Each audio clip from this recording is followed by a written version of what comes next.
Hello and welcome to the Apex Racing TV esports studio and our coverage of round 4 of the Apex Racing League GT3 trophy. My name is Sam Fitzpatrick, alongside me is David Sampson, and we have a 75-minute race at Suzuka in store for you today. We've got 2 pit stops. It's a slightly different format compared to normal, and there should be a lot of action in store for us, David, because there's already been a lot of action so far this season, and it's been an ultra competitive championship so far. It's been very good to watch. It has. Yeah, looking forward to this. Obviously, a lot of drivers are going to have some experience at Suzuka after the recent 1000. Like you say, we've got the longer race format, double pit stop. I love strategy side, fuel saving, everything. So I think we're going to see a lot of that this race. We could even see some shortfalling on the first stop to really play into track position being so crucial here at Suzuka. So yeah, really excited for this. But yeah, it's been a very strong season so far. It should be, and the driver who was in form last time out and has been in form throughout the season really is Marcel Kraus, who was able to score more points than anyone else. It was a 2-race format, and he was far from having a perfect round, but he still scored the most points of anyone else, and that has propelled him to the top of the standings by 5 points. Yeah, a lot to play for, and we've got a few drivers who haven't competed in every race. I think it's going to go down to the wire at the moment. We'll see, because even Leo Ducotta, we know he knows how to win races, so I'm excited to see how this pro plays out. Yeah, he had a terrible round 2 of the season, so with the drop score, he would be right up there. In terms of the pro-ams, we've got Aiden Carter, who is at the top ahead of Jean-Thierry Origi. Carter running much of the last race up in the top 10. I think he spent the entire time in the top 10. Was our highest point scorer. You had Zvudy Sky, who was in 3rd position, had an awful time. But won the first 2 rounds though, so he's still looking good. Yeah, going to be this Pro-Am can move a lot faster than Pro because of the points they can score differentiating themselves within the Pro division. But yeah, it's looking very tight. Another exciting division. And in the amateurs, Martin Varga has won 2 of the 3 rounds so far this season. He's got quite a strong lead. Christian Matrick has had a 3rd, a 2nd and a 2nd, so very consistent. But that gap creeping up, and Varga's got every pole so far this season as well. Yeah, I mean, I'd love to see this one be close, but at the moment I don't see how, because we've had quite a division of tracks and formats, and Varga's proved to be rather rapid. He has been very good. And in the teams championship, we've got Grofter to Canton Auto at the top, and they are pulling away from Core Sim Racing 1 and Mag Performance as well. So that is our teams championship there. We can have a look at our calendar now, and this is round 4 of the season at Suzuka before we head to Nürburgring, Mugello, Bathurst and Imola. I mean, Bathurst is pretty high speed, but we've got some, now that we've got Monza out of the way, they're fairly sort of, I don't know, sort of middle of the road between, you know, expansive high speed circuits and more tight and twisty circuits. Yeah, I mean, we've certainly got some technical tracks coming up with the likes of Mugello, Bathurst and Imola. Yeah, it's going to be good to see. We've got a good spread for the season, good formats, good, you know, we've got the double pit stop, we've got the single sprint, we've got the heat format, which pushes for overtakes. And we're going to see a worthy winner. Yeah, whoever thought of all this stuff was genius. Really clever guy or gal. The weather, you can, oh sorry, the formats, apologies my bad, race format C. So that means that we've got a 75-minute race. That was because this was maybe last week before the Suzuka 1000. I thought that would be really useful for the drivers to get an extra 15 minutes.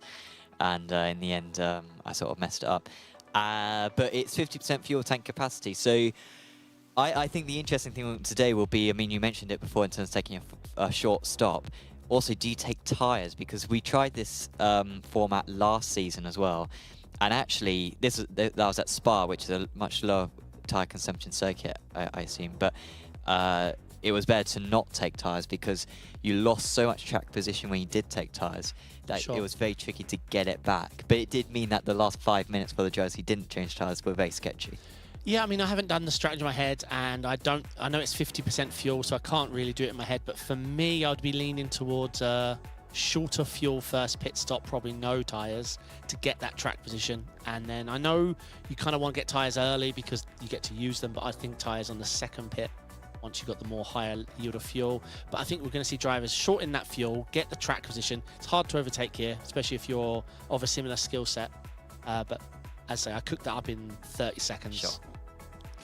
We'll see what they do later on. In terms of our weather, there was a chance of rain. However, it's sort of gone away now. It was only ever going to rain in qualifying anyway, sorry, in practice anyway. And even then, it didn't really rain as much as what we were sort of thinking it would do. So there's no real rain, but it will be very cloudy, which will mean that it will be not particularly satisfying for all of you to watch. But hopefully, we'll have some more sunny races before the end of the season.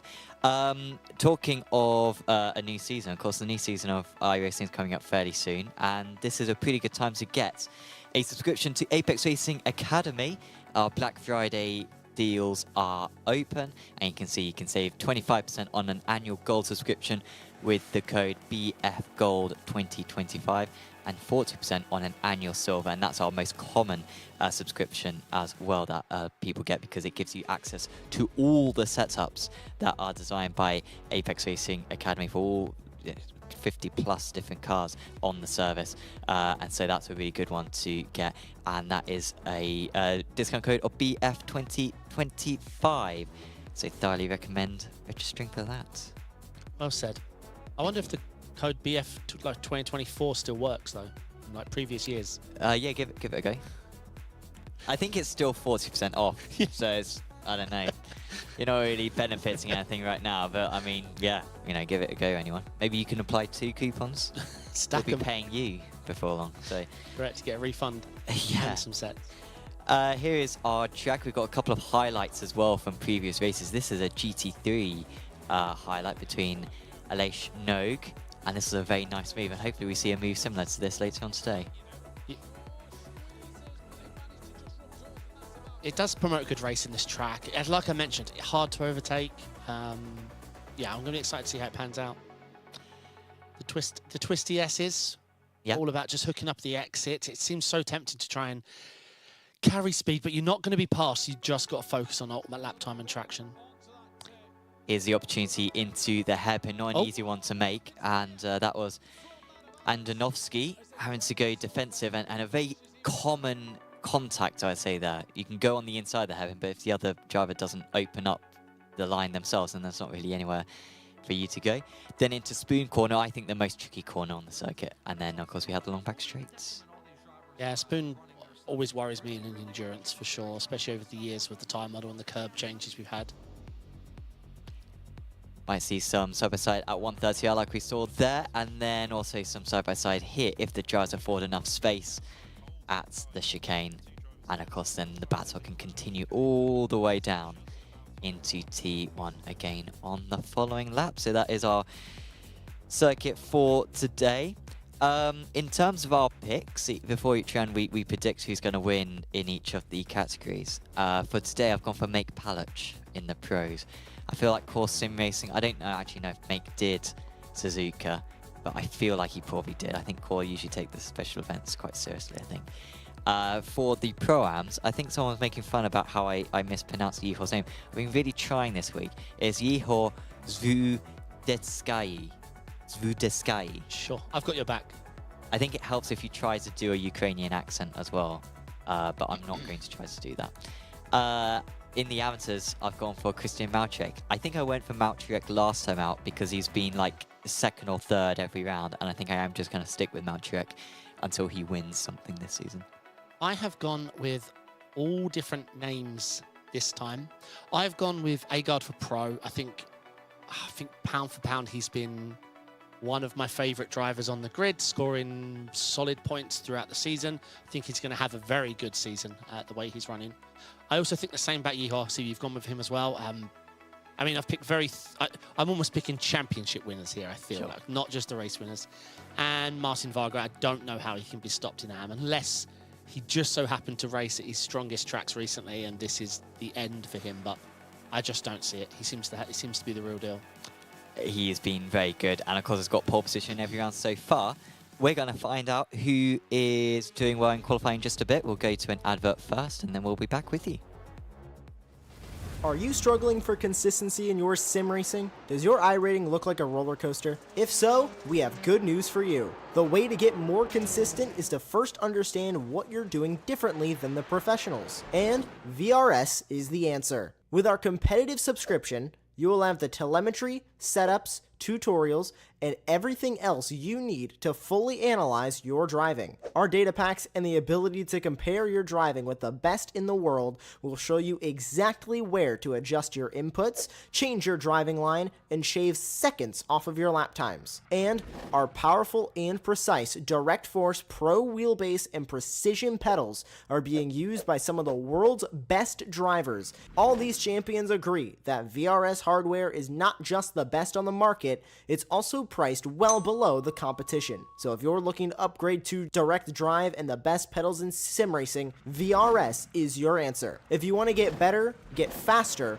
and make it happen sooner rather than later, you owe it to yourself to find out why so many people are switching to VRS. You'll be so glad that you did. Visit www.virtualracingschool.com and learn why the best use VRS. Welcome to Suzuka. We are just in the closing stages of the amateur qualifying. Well, actually, we've still got another 3 minutes or so of the amateur qualifying to come. And it's currently Jakub Trinkel who is on pole position, the Czech Republic driver, driving for Berzapre by half a second over Simon Andre Livingston. So, am I hearing it right? The track was raining well before quali and has been drying out ever since? I think a while ago. I think I had a look like half an hour ago and it was bone dry.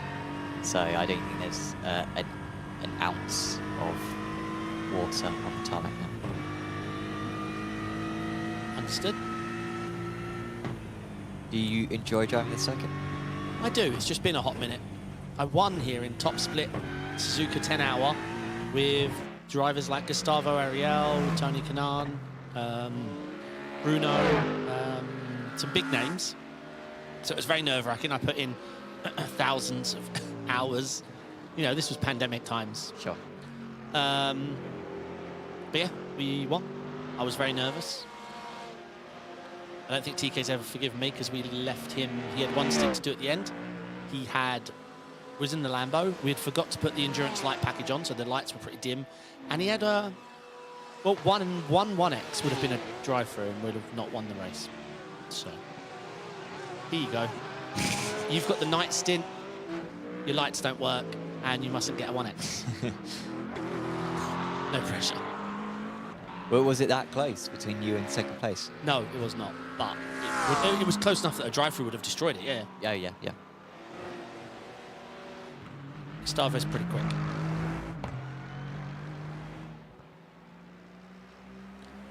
That was many years ago. I had potential and hope back then. Yeah, well, yeah, you were on your rise. Yeah, At a I plateau. thought the sky was the limit.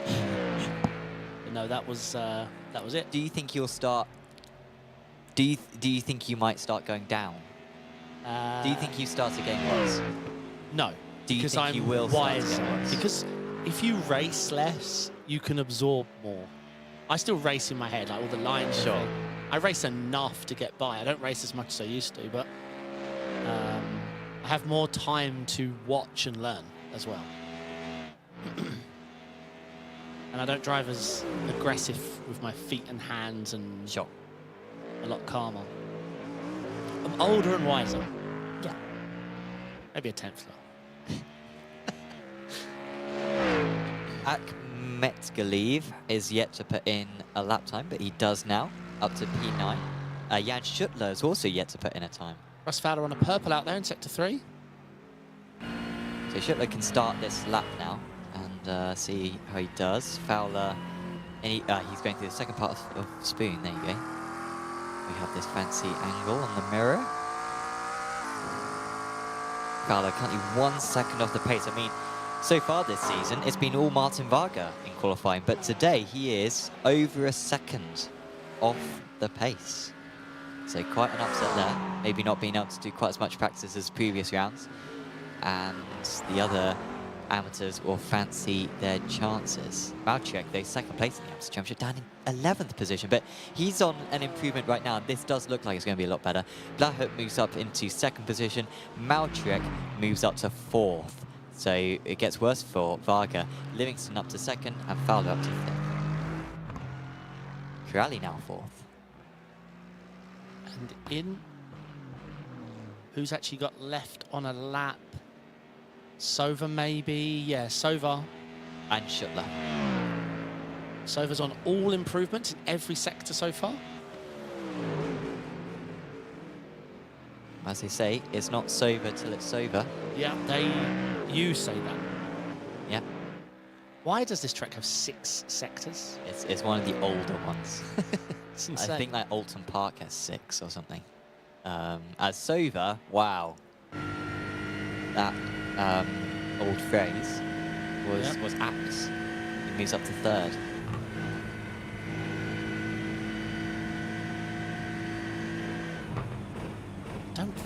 I mean, actually, I was about to say we can't see an improvement. Schuttler hasn't got a lap in, so anything will do right now. Yeah. Well, I'm not. Yeah. I mean, it's not exactly PBs, is it, so far on this lap? But he's probably having to leave a little bit of margin to spare. It's only P11 for Jan Schuttler. He'll be very disappointed with that. But the damage had already been done, really. So yeah, Trinkle, 3rd place in the Amateur Championship, up on pole position. Varga, 1st place, 9th. Malchirek, 2nd place, is 6th on the grid. Schuttler is 4th place in the championship, and he's down in 11th. So great opportunity for Trinkle and Livingston to make up some points. Yes, indeed. Do you like this track? I think it is the best circuit in the world. Of course, yeah. I think there's nothing you can improve about it. I think it's designed to perfection. Designed to perfection. I'm not... I think that's the true test of a great circuit, is if you look at a circuit and you're like, well, how do you make this better? And you can't. I think that indicates that it's a very good circuit. Yeah, okay. I don't love T1 at the start of the race. I like T1 overall, but it's not really my favourite T1 for a race start. Yes, it's going to be really difficult. Like, it rules out a lot of, like... I mean, multi-class works here, but it's half a pain through the S's.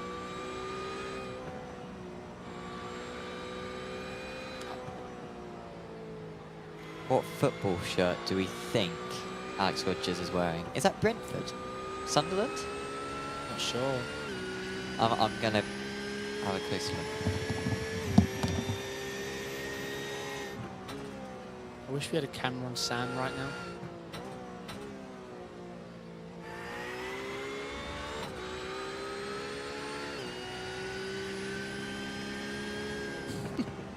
Sam is off investigating. He used the classic zoom, walk up to screen. It looks like a 3rd kit, frankly. But I mean, like, Rodgers must be a massive fan if he's getting the 3rd kit for his favourite football team. Were you watching Scotland and Northern Ireland's? No. See their games recently? I haven't. Been too busy. Zudeskai. These guys are following real close if they're starting their lap. Like if this, yeah, is this a... Okay, so that's the BMW's lap over already. Oh, who gets out of the way? It may have been Jurika who's just moved past him. There he is. So that worked pretty well for Jurika. He got a nice draft down the main straight, and then the other guy got out of the way into T1. There are going to be a lot of Mustangs at the front of the field. I think in practice, something like the top 9 of the top 10, I think, were Mustangs. Yeah, it wouldn't be a bad car here for sure. I say back in the day, we used the Lambo, which I think what I've used through the years here. But it's all changed now. It's all front engine stuff. Aston, Ford, BM, Merc. Yeah, as far as back, like, yeah, you want the Audi, Lambo, those sort of cars. Old McLaren. You here with a purple in sector 2? Yeah, it's looking very quick now that the tyres are getting up to temperature properly. I think this lap from him may well be good enough for provisional pole. tag with, for the first time, the correct number on his car. So make the most of that. Look at that, the 219 to 18. And big fan of the paints as well. Yeah, it looks good. So Jacob Trinkle, the AM, was the first guy into the 57s with 57.922. But I think we're going to see that destroyed. Not this lap. I mean, he's got a chance, but he does it first attempt. That does No, Gordon it was Haig. invalidated. Yeah, Gordon Haig got it with a 57.6. Yeah, our recent amateur champion in the ARA Porsche Cup Series.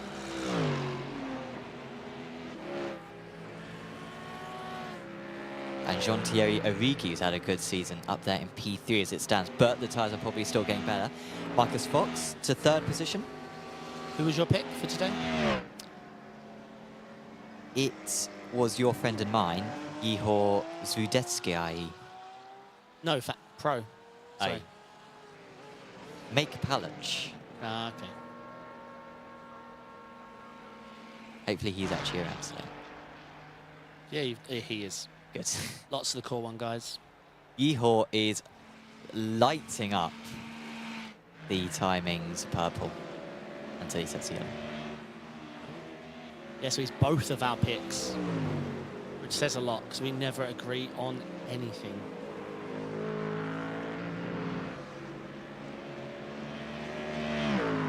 Yeah, I think Agard's gonna cook. Yeah, Varga not having it.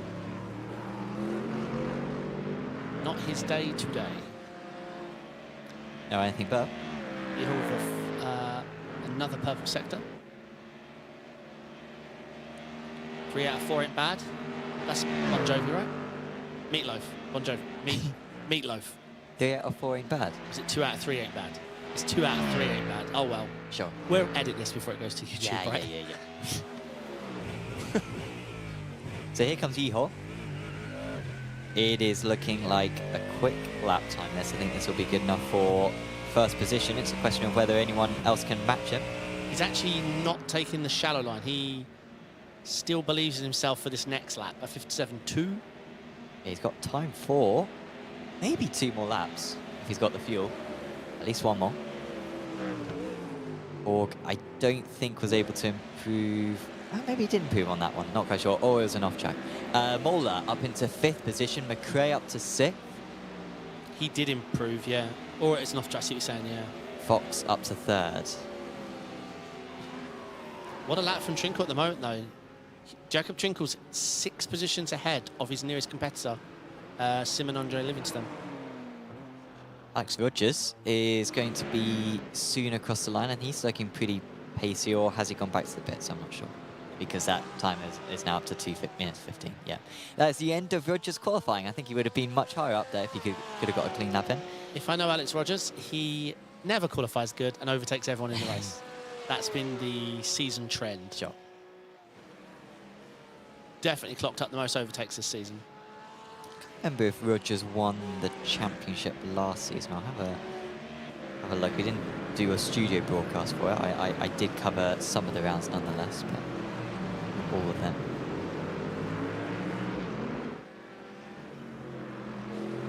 Yeah.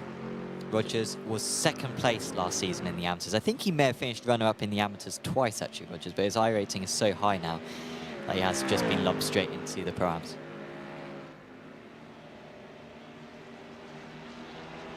Yeah, Jacob Trinkle. The way this is settling at the moment, he's the real winner from the Pro-Am qualifying, because he's sitting P4. Ihor with only 1 personal best sector so far in this lap, so I'm not sure if this is going to be an improvement. He has got time to start another lap, though. You can see he's going to cross the line before the 20 minutes is up, which is what the others are watching out for. Horg as well is going to make it. That bad lap he did was still good enough for pole. Sure, yeah. Churika to P3, Boots now up to P3. And these guys have not got enough. Well, in fact, actually, they didn't get to the line in time, so they have to stop now. There's all the pros rushing out the pits. And Jacob Trinkle got dropped to 7th there. But still, the gap between him is 9 positions between him and Simon Andre Livingston. That's what I always talk about. It can sometimes not be close in the championship if a guy can score points like that. Mark Hutchinson with an underwhelming qualifying, as we have seen in the past. He usually is much faster in the races, in 22nd position there. He's still cooking. An improvement in Sector 2. Gordon is doing well. Origi with the purple. Yeah, Hawk's up so far. Not an amazing third sector, but Hawk's not far away from challenging for pole position here. Yeah, he needs... yeah, because that was a whole 10th off in Sector 3. Yeah.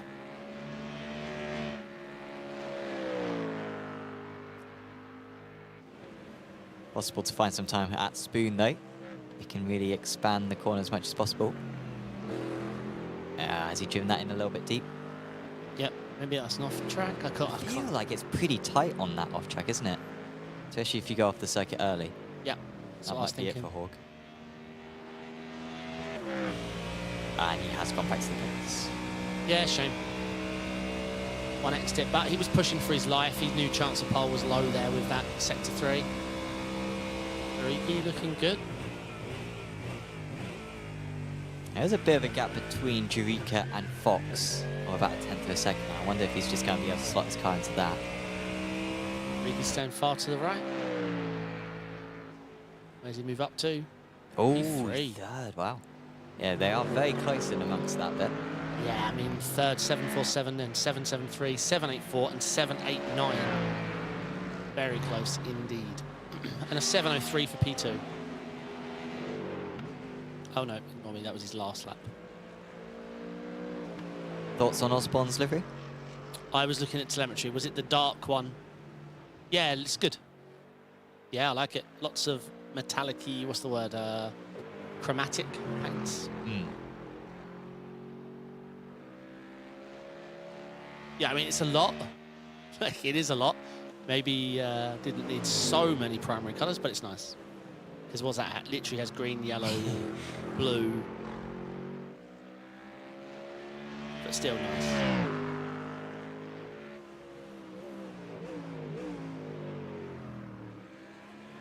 So the pros are starting their first flying lap, but take it with a grain of salt because it's probably not going to be their fastest. Their tyres are still probably getting a little bit better right now. It'll probably be their second or third flying laps, which are the best. Watching now Adam Watson. Down track.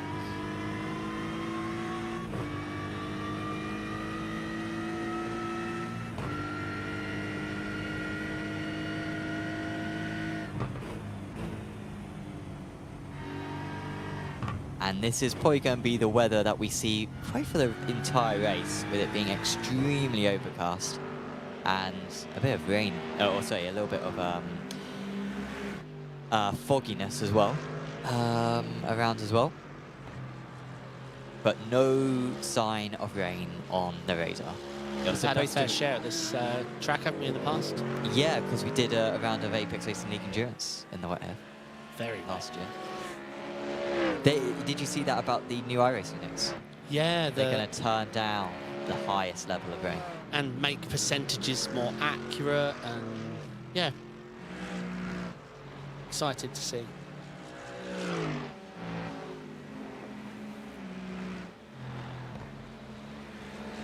Jacotta starting a lap now, and this is probably going to be much more representative from the drivers. The highest any of the pros went there was 26th position, but this should be much more competitive from them.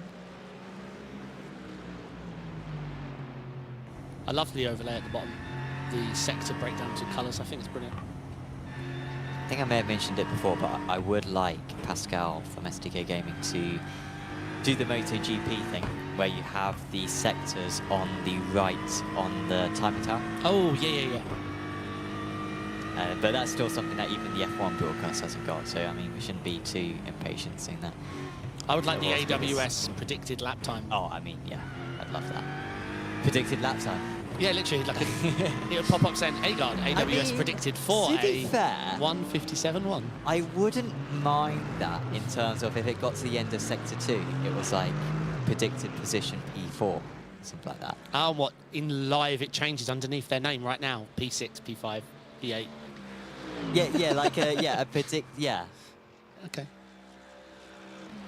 I like the but idea. take into other considerations, like what has their previous Sector 3 been? Sure. Stuff like that.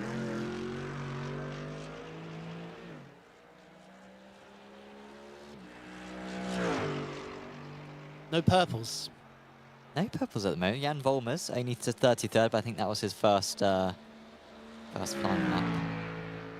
Let's see where the laps start to put them. Are we going to see any top 5s on lap 1? I think we will. I think top 4, top 3 certainly doable on their first push attempt. Palic, P7. Watson, P11. Dragota straight into P4.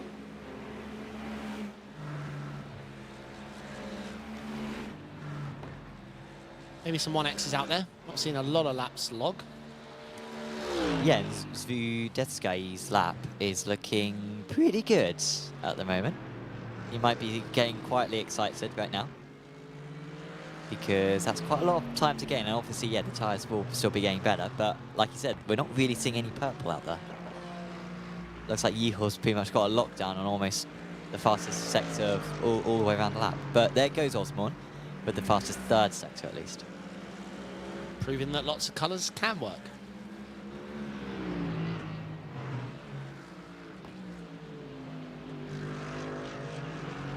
Looks awfully British out there, doesn't it? It quite.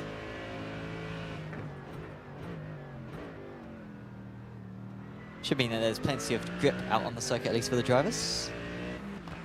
And it is fairly early in the morning as well. I think it's about 8 o'clock in the morning for the drivers, or maybe half 8 in the morning in sim. So track conditions very cool, 21 degrees track temp.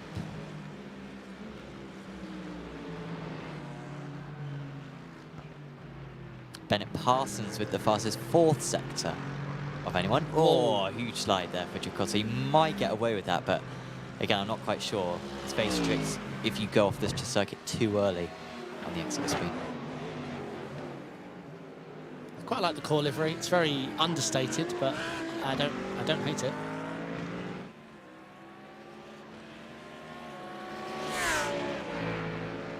Bennett Parsons with a purple sector there in sector 4. Expect to see this time tower to change quite a bit very soon. Kraus, winner last time out, moves up to P3, still nearly half a second. Adam off the pole Watson, time. Adam Watson out there with 2 purples. Tonneson to 8th. Sialfi to 11th.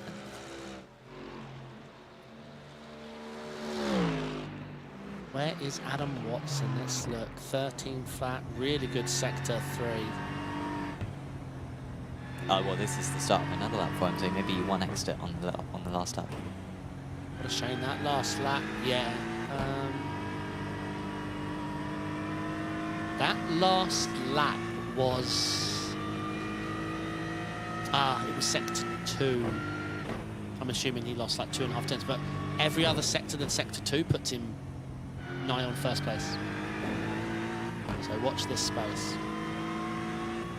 Yeah, sector 1 on this lap, pretty good. Sector 2, about 10.5 off the fastest we've seen so far.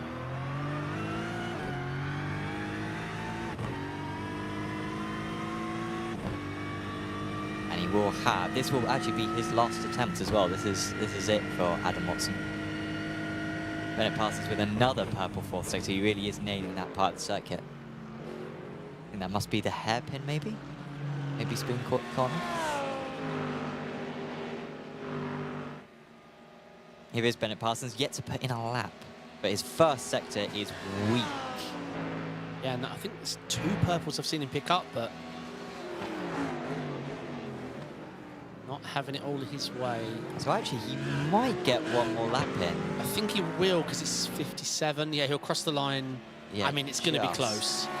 If he's got the fuel to do it. Yeah, he will get one more in, but... Agard to 2nd, Parsons to 4th. And Agard with a fantastic draft. He might not be able to go a whole lot faster there because he's a bit stuck. Adam Watson straight to P3, Dragota P4. And that will be the end of their qualifying. I tell you, 2 of my picks are in the top 2. Yeah.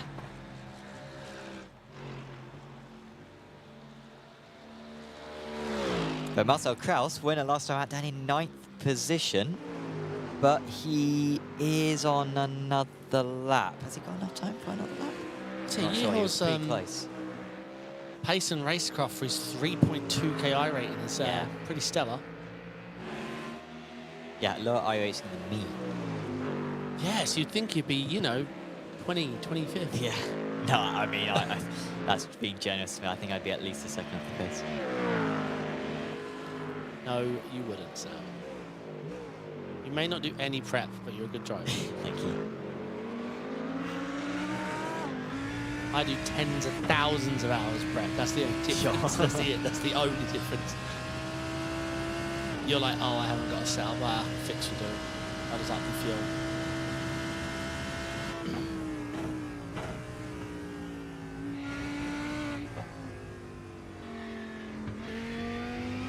But yeah, it doesn't look lovely through there. Yeah, he's been mega through Sector 4 today, has passes, but that Sector 4 is very, very average. And the rest of the lap isn't looking too good as well. He'll pick up a draft here, but I don't think it's going to be enough. Has to actually lift out of it and do 130R.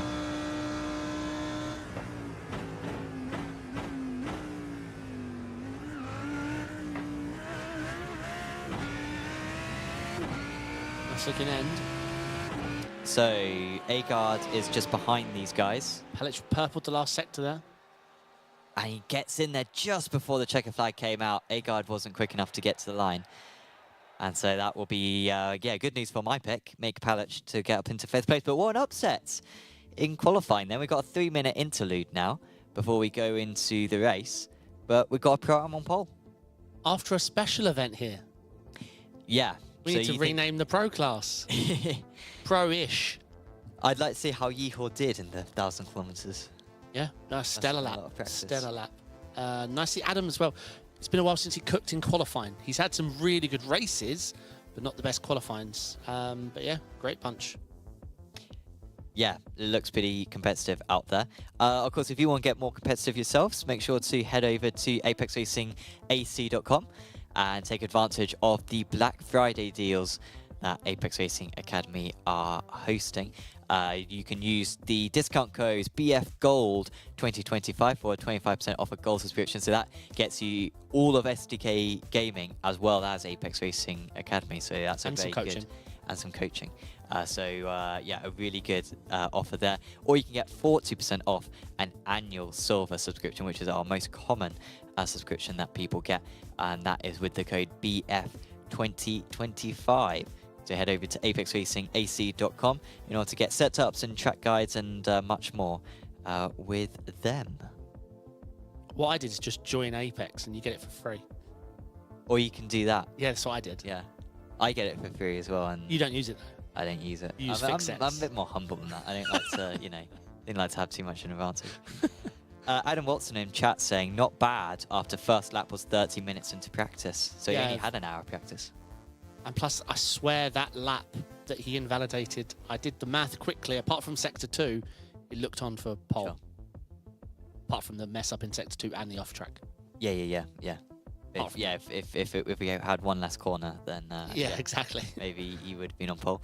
But I mean, for Yeehaw, obviously out on pole position. I mean, is that necessarily where you want to be? I feel like if this was a Spa or a Monza, maybe you'd want to be actually sat in the draft. But is Yeehaw in the right place for this phase to overtake second? For the start of the race, especially at Suzuka, he's in 100% in the right place. He will get through T2 first. Agard's going to want to follow. I mean, he may want to get the job done. Agard's going to look to fuel save. This is a 2-stop race, so strategy's really going to come into it. But no, if I was Yeehaw, I'd be really happy right now. He can control the start, lovely exit at T1, control T2, handle the S's, and then, yeah, Agard may look, you know, once the tyres come up to temp to make the move, but I don't see the move being something easy. I mean, Yeehaw's lap speaks for itself. We can call him a pro-am, but we can also call him rapid at Suzuka. And if you're Yeehaw here, you don't know what the drivers are doing behind you. When you're coming into the pits for your first pit stop, do you think you would under-fuel it potentially? Or like when are you doing your shorter stint? Yeah, I would personally short fuel my first. If it's an option with the 50% fuel, I would want to fuel save, short fuel the first, no tyres, jump track position, ultra fuel save, take tyres. bringing it home. Sure. I'm assuming. But I assume you need tyres for a 75-minute race. But hey, it can also work it the other way. I'm really not sure. So there he is, Ihor Zvudetsky on pole position ahead of Nikolai Agard. Then it's Adam Watson, Leo Drukotsa, Make Palic, Jack Osborne, Bennett Parsons. Gordon Hogg is second place out of the prams. Then it's Ivan Tonneson and Marcel Kraus, who was our winner last time out. Then it's Jean-Thierry Origi, Josh Boots, Daniel Sebastian, Rafael Jurica, Daniel Cialfi, Andrew Brown, Marcus Fox, Jakob Trinkle, Anthony Benand, Ronald Grossman, David Mola, Gareth McRae, Alex Rogers, Alexi Bari. A little bit of a disappointing one there, actually, there for Bari. I think may have been on pole last time out in the prams. Then it's Dominic Engel, Simon Andre Livingston, Artem Sova, Adam Blahut, Reece Saunders, Paul Corrali, Jan Volmers, Christian Malchurek, Russ Fowler, Mark Hutchinson, Aless Casilla, Martin Varga, Ted Keep, Jan Schuttler, Anthony Akhmetgaleev, Alex Pritchard, Aidan Carter, Tyler Corky, Nathan Tague, Daniel Patterson, Tommaso Bessegier, and Dimitri Kotsiuk. 47. Oh, no, and Mateusz Miranja as well. You had a quali ban, did Miranja, and Bessegier. Kotsiuk just didn't set a qualifying time. I was going to have to interject there because they'll be making their first pit stop by the time you're done. Well, fortunately, the dummy grid is a bit further back now than it used to be. Otherwise, we would have been cutting What did it apart. Miranja do to get the... One of the issues was that he exited the pits or he left his pit stop too early in qualifying. That was one of the things, but that was 2 of the license points. He got 4 of the license points, I think, for causing collisions. Okay. So watch out for him. I would not be surprised if he's up 35 places by the end. Sure. Wow, that's a lot of cars. Sprinklers on? No, do it about lap 8. So a 75-minute race, 50% fuel tanks.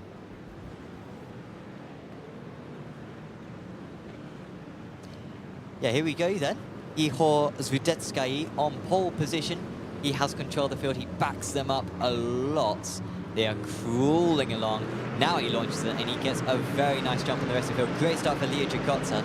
He's gone from 4th position and he's up into 3rd. And he might even have a challenge at 2nd very soon as long as he's not boxed in. Heading into T1. A little bit of 3 wide, a bit further back. One of the back performance cars trying to get on the inside. Leo Drukotsa does get to the inside. He's up into 3rd place. There's almost a bit of contact. I think, as we got an off 4. And that's our leader.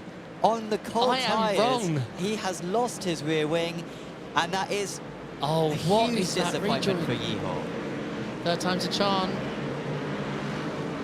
Oh no. And he got such a launch. It means that Nikolai Agard leads this race. Rafael Jurica had a start of all starts. He was the one who's storming around the outside. He's up 6. Watson's now off. Where has Watson gone? He's back on the way, but he's down to 7th, 8th, all the way from 3rd position. Yeah, we'll get some replays of everything that happened with... Oh, what is that send? What is that send on Adam? Josh Boots. I don't think Adam even thought that would happen. And now Adam's sending it back, and he gets it back. Yeah, I mean, I too, right. I would have sent it as well. That Ford came from absolutely nowhere. Adam fighting for his life at the moment. Do you ever find that, though, if you're making a rejoin, people see you as like, damn it, like that feeling, pray, you have to get by them. Sure. Yeah? They shouldn't be here. I should send it. Brandon Origi, I think, was just swapping positions a little bit further back, but Watson cannot drop Josh Boots. And Marcel Cruz, I don't know if you saw that flashing, because he was like, guys, guys, it's lap 1. Can you not be lost by 2 seconds? Can we fall in line and fuel save, please, boys? Like, well, yeah, the front runners have really spread out quite a bit, and then we've got this long train. Watson sort of a second train, really. I will be shocked if Yeehaw just dumped it on... Well, we say cold tyres, we're being kind. They get preheated. Like, we are being kind. It's not like heading out on practice. I will be shocked if he's controlling the grid. I don't even think he needed to go defensive, right? No, he was miles ahead. Alex Rogers has towed back to the pits, it looks like. Issues for him. Jason, thank you for the subscription to Apex Racing TV. Right, now the race is set and we'll look to get some replays soon of, what was it, Yeehaw and Adam, they're the big ones. And whatever we missed. As well, I'm curious as to what happened to Jurika because he had a stunning start. Look at that with Aless Garcia. Where's he gone? I think he clipped the grass. He was doing some serious wheeling left to right, left to right. I think he picked up some grass and he couldn't get back over. That's my guess. Daniel Patterson now 14 places. He's in this battle and now ahead of Mark Hutchinson. He's not had a great start. Hutchinson only up 2 places. Morinja is now off the circuit and onto the gravel a little bit, and he's just been overtaken by Varga. He's in 35th. Seemingly has kept his car clean after a disappointing qualifying. Oh, we've lost some names. 3 names, 4 names. Yeah, and that's an awful rejoin as well. Mouchek could have been one of them. Yeah, we lost quite a few drivers there. And Tonneson as well. Oh, and we've got another one. And that is going to be a crazy rejoin. Hutchinson in the middle of the circuit, and amazingly, his car is still in one piece. What happened there? Oh, what and now we've got Kotsiuk, who started dead last to gain a lot of places in this ring. And now they're going to make contacts. 3 wide, 130R. Okay, let's stay cameras here. Oh, that's Malchuek gone. He'd already had issues earlier on in the lap, so I wonder if he was carrying some damage. I hope that was netcode, or that was the handbrake. I don't understand what spun him. That was such a big gap. It could have been netcode, yeah, because I don't know what else would make a BMW rip like that. Okay, race start. Let's see. Yeehaw. Oh, he just dumped the gear too early. Oh, no. Oh, no. That's why he lost it the second time. He lost his rear wing. Oh, yeah, this was awful. Yeah. Yeah, from the sound of it, obviously he was on board. It's hard to see, but it just looked like he dumped the gear a little early with wheel input, and around she went. Right, Adam. What happened to Adam at the start of the race? Anthony Bernand, by the way, has had an issue while that was going on. We might have to go back a little bit further for Adams off with him losing places. That was him being... That was the Ford. What was that?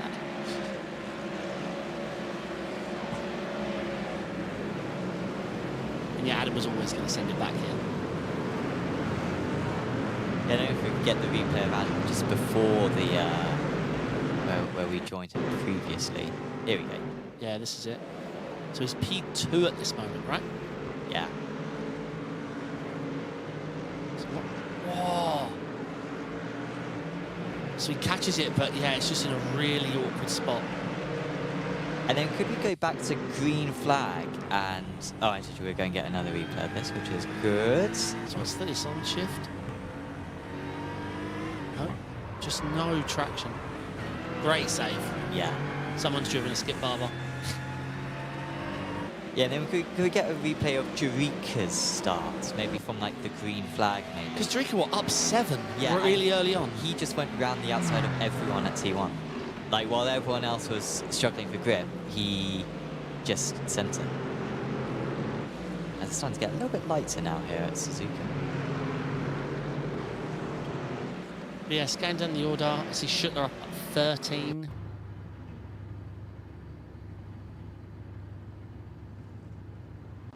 Just getting Jurika's replay. We'll get that in a little bit.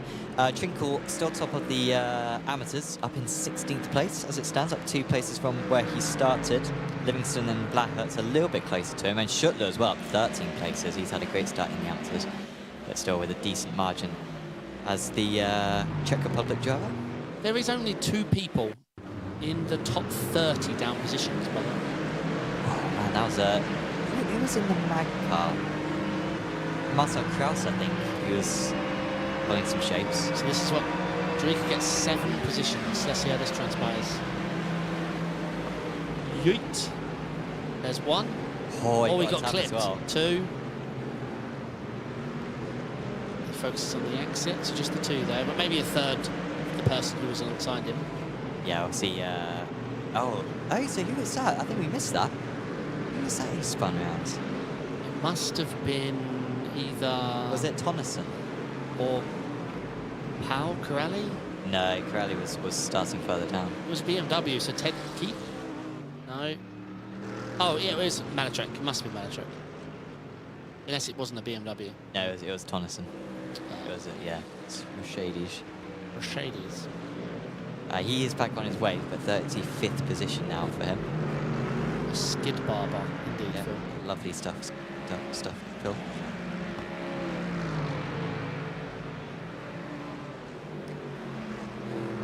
Well, I predicted they got to win, but I did not want it this way. I cannot believe it. Boots has had an issue, Yeah. and he's lost his rear wing. Well, is that a meatball? No, No? but he's going to wish it was in about 3, 2. Oh, no. Well, really, so the furthest you can go on to 50% tanks of fuel is obviously on full tank, which is about 55 minutes. So he would need to get to about 20 minutes. And I No, don't he think can't he's stay getting up that there. far. Not a Suzuka. You can't do T1 without a wing. I mean, Yeehaw didn't do it with one. Just pulled second gear so early. Oh man, I tell you, this is the wing remover. That was a copy-paste of Yeehaw. Wow, he's still looking good without a wing though.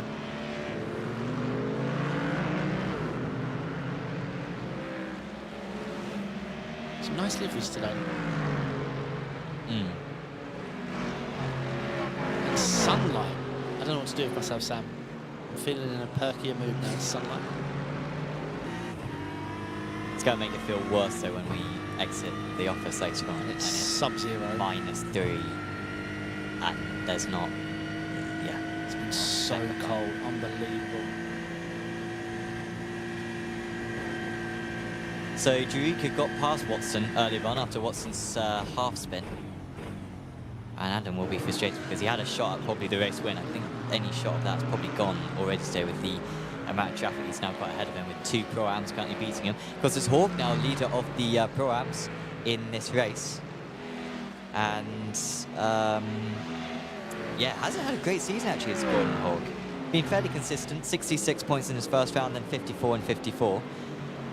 Which I think puts him maybe like 7th or 8th in each round. But yeah, he will, and currently he's 7th in the championship, but he will be storming up there if it ends like this. Yeah, great stuff. Oh, this was the second Whoa. issue we had earlier on. That looked like netcode as well from the middle on the right car. If we could get one more snap at that, it looked like fast netcode. I didn't know where to look, and I saw it at the corner. Here we go. No, they did touch, but the reaction was too much, right? Yeah. Someone absolutely sent it into spin as well. Oh yeah, and then there was another spin as well. Not quite sure who all those cars are, unfortunately. I'm not very good at identifying the liveries yet. And yeah, the one we saw earlier must have been netcode. There is no way you drop a BMW like that on its own. Angel with moves. Oh! Where? Wait, I don't understand. If the BMW lost it, why has it gone over to the apex? I'm confused what the BMW was doing there. Unless it was a 180 spin. So it's just a BMW driving. Oh! Oh no. Ah! So it was a 180 spin on the BMW. Unlucky stuff for Christian Matrek. Yeah.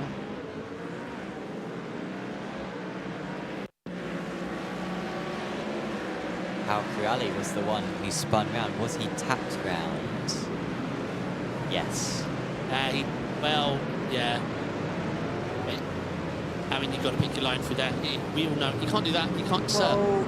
Sir, that was awful rejoin. You can drive.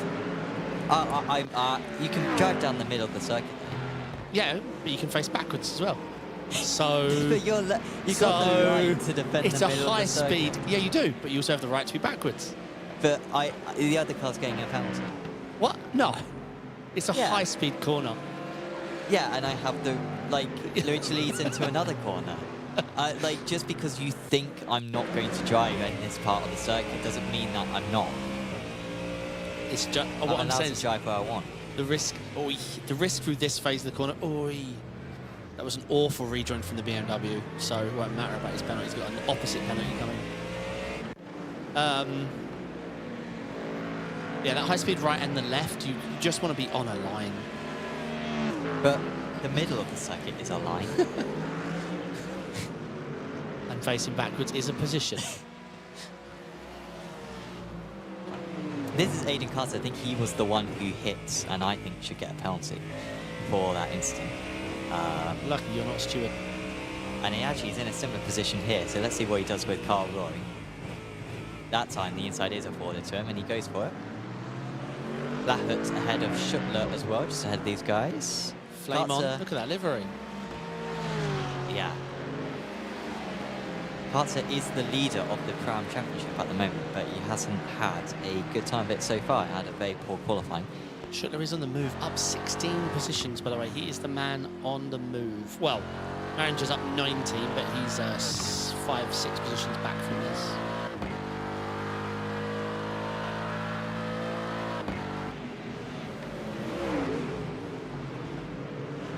Yeah, in the top 30 positions, only Adam and Origi are down positions, 5 and 3.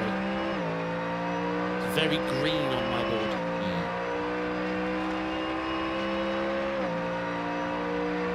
Could see a move here. It's a really good run. This is Gareth on Origi.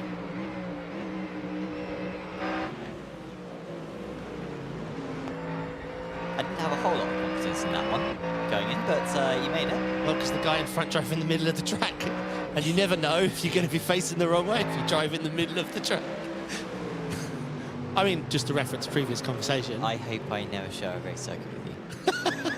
Drive in the middle. It's fine. I'll let you worry about the netcode, not me. I know where you're going if it contacts.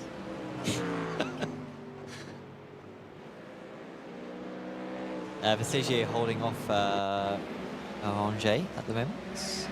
It was that move.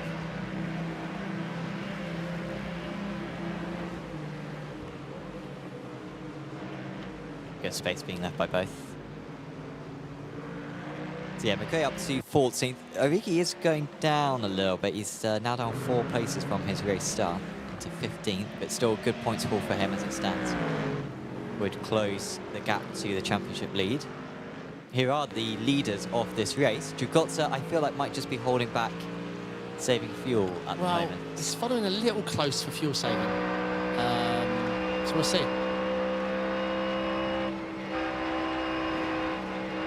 It's following very closely. Yeah, well, we know Agard knows how to fuel save. And no, Gossip. Eric. No Eric today. Yeah. So I assume still wheel issues. Must be really bad.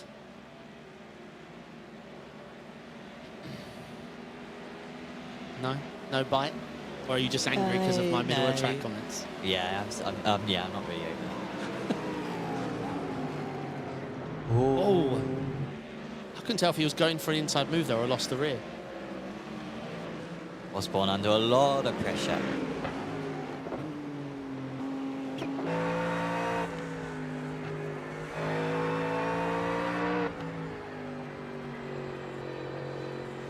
Schuttler is fighting with Aiden Carter. Yeah, Carter's just got past him. Continuing his recovery. Yeah, they're both on a recovery run. Up 15, up 19.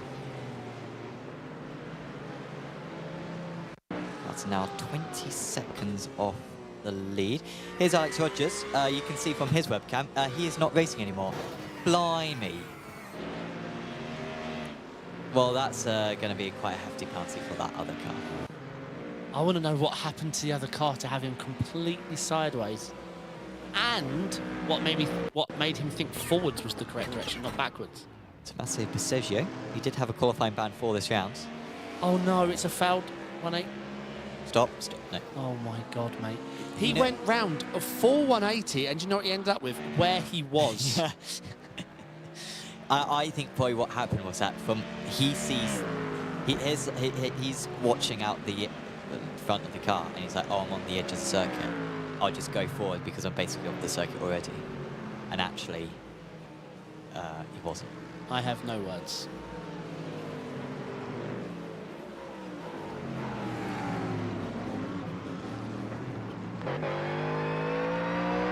What can Parsons do? We know he's been quick. I mean, actually, Osborne looked really quick. Both of them were putting a lot of purple sectors in qualifying, but just didn't seem to get the whole lap together. But they're sitting good, 4-5. They may just be thinking long. But there's still a lot of packs out there. We have to remember it's Suzuka. So there's plenty of packs of 5 cars out there.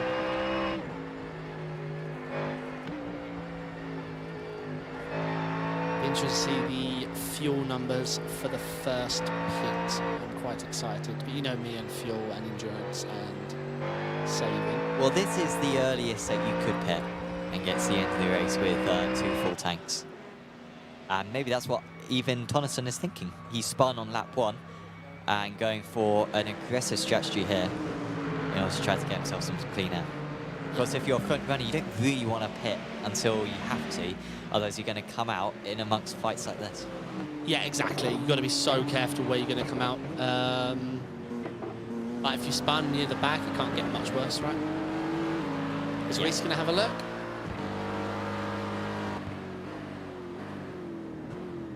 You see, from your perspective there, had Trinkle been hit, you would be like, oh, he deserved it. It's not. You're thinking right now, oh, you got lucky there. No. I would have binned him off because he dared to drive in the middle of the circuit round, you know, a corner that you tend to drive in the middle of the circuit for. That's not what I mean. Boy. This does seem like, because this is a different battle, so yeah, I'm getting confused. Yeah, McRae, yeah, because McRae got past Origi, but he's not been able to drop Origi ever since. He did seem to be going a little bit offline through Spoon. Let's see if anyone dives into the pits, tries to get out of this pack, because this goes back to Jan Volmers, and I feel like Volmers at the back of this might well fancy his chances to undercut these guys by pitting early. It's too early, I think. I mean, I don't know what the splash is. I don't have any, I don't even have a good guess. It feels early, though. Saunders getting past Trinkle. He hasn't got the draft, though. So 50% fuel is sprint fuel. So sprint fuel is about 26, 27 minutes. Is that right? Yeah, probably. I mean, a full tank is like 55 minutes, right? Yeah. So half a tank is going to be about 27 minutes. That gets you to 27:54, and then you need to put in 21 minutes to get to the end. So there's not, you haven't got a whole lot, you know, of margin. It's probably about a 10-minute leeway. It's just this you don't want to be around. If you're always going to be battling in one and spoon and all this, then you don't want to be near this. This is so slow. Yeah, you can see now ahead of this train of Ackerman. Oh, we've got a spin for Marcus Fox. And is he beached it or is he waiting? He's waiting.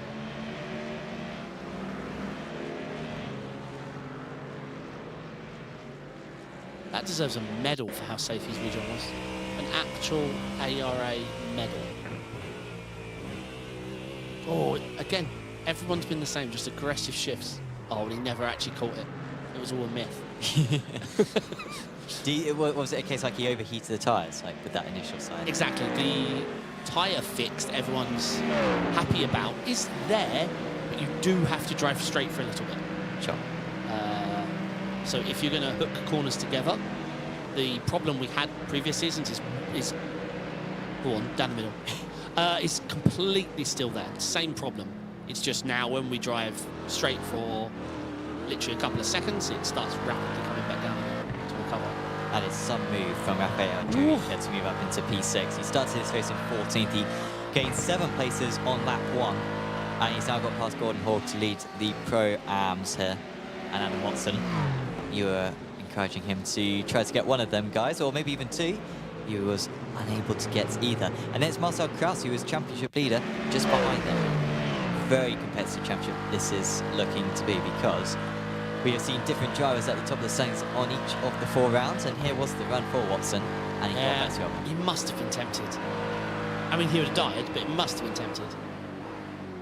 But I'm looking forward to Nürburgring, because I've done the Nürburgring 24 with Adam Watson, and so I think he'll be my pick for Nürburgring. Sure. He's a solid. I mean, he's solid everywhere. These guys losing a lot of time if Jurika's defending into the Degners. Yeah, I mean, Jurika has it all to play for. Let's not forget, it's up 8 positions. Send. Yep. Adam in. Oh, I love it. Risky. Why does the Ford, even I'm getting annoyed now, Marcel Kraus, why every time I cut to him, he's flashing his goddamn Ford lights? Every time I see him, flashy flash. And not just him, the other mag driver as well. Who's the other mag driver? It was someone named Maringer. Yeah, I've seen Maringer flashing and flashing and flashing and flashing through the S's. Now the reason, I don't know if there's a penalty, but I might introduce my own soon. Sure. Alex Rogers saying, "What's a race?" Crying, laughing emoji. I think he's being a bit sarcastic. I don't think he loved the rejoin. No. Hold your brakes. This guy. I know a better way, and drives into Alex. Ivan Tonneson, unfortunately, is out of the race. He's in the YouTube chat. He did have a faster pair, did Ivan, but elected not to use it, so that's a shame for him. Reese into bits. I've just remembered something about this track. The goddamn bumps as you come up to your pit box. It's not quite Snetterton level. Oh my goodness me! Look Russ, at that park damage it, model. mate. You can't drive that back. No, sir. Sir, you have 3 tyres. Someone get this man a helicopter. Yeah, 3 tyres. One of them isn't on the ground. No, this isn't going to get... Oh, my God. Well, he has got a bit of a gap now behind him. He's only got about 3 cars behind him for the next 40 seconds. Let's see what happened here. Assume the Ford's going to lose it on exit and know where Russ can go. Oh! No, it's Russ all on his own. He's going to get T-boned. What was that? I mean, I feel like the Mustang could have done better to avoid. The reversing car? Or whatever that was. That was just a do you dangerous think- rejoin. Yeah, it was. You think Russ should have held his brakes better? I think he went quicker across the track than he did into the wall. Yeah. It's I just- mean, Josh, though, No, plain is going full throttle into him. Like, I think Josh has got to take some responsibility, I think. We are going to have a falling out before this race is over, Sam. I feel like this is another very clippable commentator with a dumb take. And then everyone was like, oh, actually. He's actually got a point, and the other person's more of a moron. A la Bathurst earlier this... All I'm saying is we don't need to review whether Josh needed to slow down or not, because someone was reversing across the track. Yeah, but he just hit a wall at 100 mile an hour. Okay, no, he should have held his brakes. No, don't get, like... But had he not held his brakes, he would have actually gone all the way across the circuit, off the circuit. You're talking Minority Report, mate.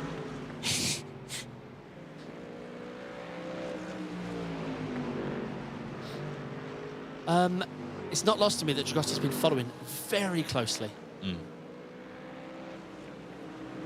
Alex saying on to the next. Yeah, that's a shame with the damage from all the way from lap 1.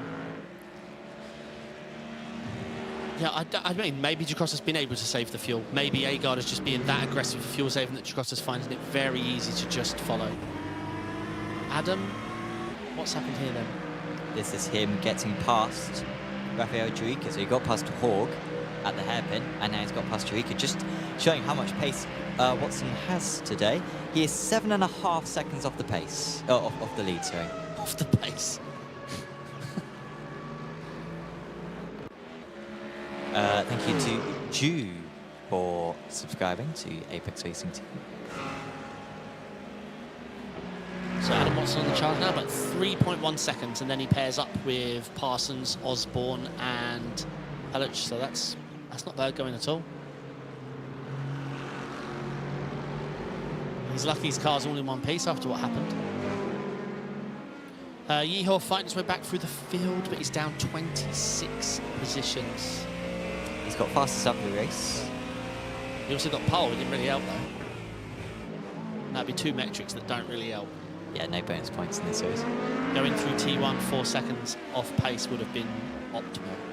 Agard into the pits. Dragotta able to do the extra lap, so Dragotta fuel saving as we anticipated. Parsons also able to do the extra lap. Watson, I'm surprised Watson wasn't able to do it because he was in traffic for a lot of that. As Rudetsky still unable to get past Hutchinson. Hutch, I think fighting this one a bit unnecessarily. I think it's a bit of a... Watson never had the chance to save though, right? It was all push, overtake, dive, you know, sure. Late throttle, yeah. The Fords aren't great on fuel, let's not forget. That's the cars that have gone long so far is the Mercedes, the Lambo, a Ford, and the Aston. Marcel, though, was in the perfect position for He fuel. was. He was in, like, 5th out of a train of 5. Indeed. And not really pushing. Right, we're keeping an eye on the lap time. Agard with a 20 seconds, which is quite short. Adam Watson, though, listening on the radio, 18.4, whereas everyone else, 22, 21, 22, 22, 21, 21, 22. So, yes, Adam and Agard doing exactly what I would have done. Of course, yeah. But Dragotta, if he's listening or has a family member listening, will now know what Agard's doing. Oh, and rounds goes Jurika. I think, did Jurika change his tyres? Because if he did, that would maybe explain that, or maybe it was contact. He was... You wouldn't take tyres on this one, surely. I mean, it's probably the best one to take tyres, say. No, he's just... I'm not sure what happened there. Yeah, I mean, maybe that's cold tyres. I mean, he looks like he's already lost a lot of time to T1, so that was Hawk then. Yeah. And I don't think there was any netcode there. I think it was all by himself. Ah, what a shame. What? Because he was the man on the move in the top 20. But, yeah. So Dragotta's going to be into the pit soon. Of course, all the drivers who are able to do the extra lap, if they don't take tyres, then they will get a big overcut on their rivals. Adam Watson's teammate, Reece Saunders, also with the 3-4 seconds shorter fuel pit. I mean, Yeah, it makes pit sense. six. You've seen how hard it is to pass here, how much time you lose behind people. Can we get cameras on Dragotta just to see if he is taking tyres at the moment? He is taking tyres. Okay, that's his Say, fuel. If he'll- he does a 22, he is going to He's only taking 2 tyres. Okay, let's keep an eye on his pit stop time though. Very short, 15, so he's taking a short stop now. Huh. That's very short though. Parsons is behind Agard. Parsons, 23 seconds, so I think he took tyres. Can he be ahead of those other drivers? He will have to warm up those tyres, though. If he did take new tyres, which I think he did. He is just behind Osborne, up to 3rd position. So Osborne jumped... No, Osborne's still ahead of us. So Watson's up to P4. So Watson has jumped Parsons and Palach. Yeah. I don't... That's such a jump. It's almost too much pressure. Because what's the difference between a 3-second lead and a 7-second lead? Their leads... I guess he may not have known how much fuel Agard took, though, right? Like he might just not have that information.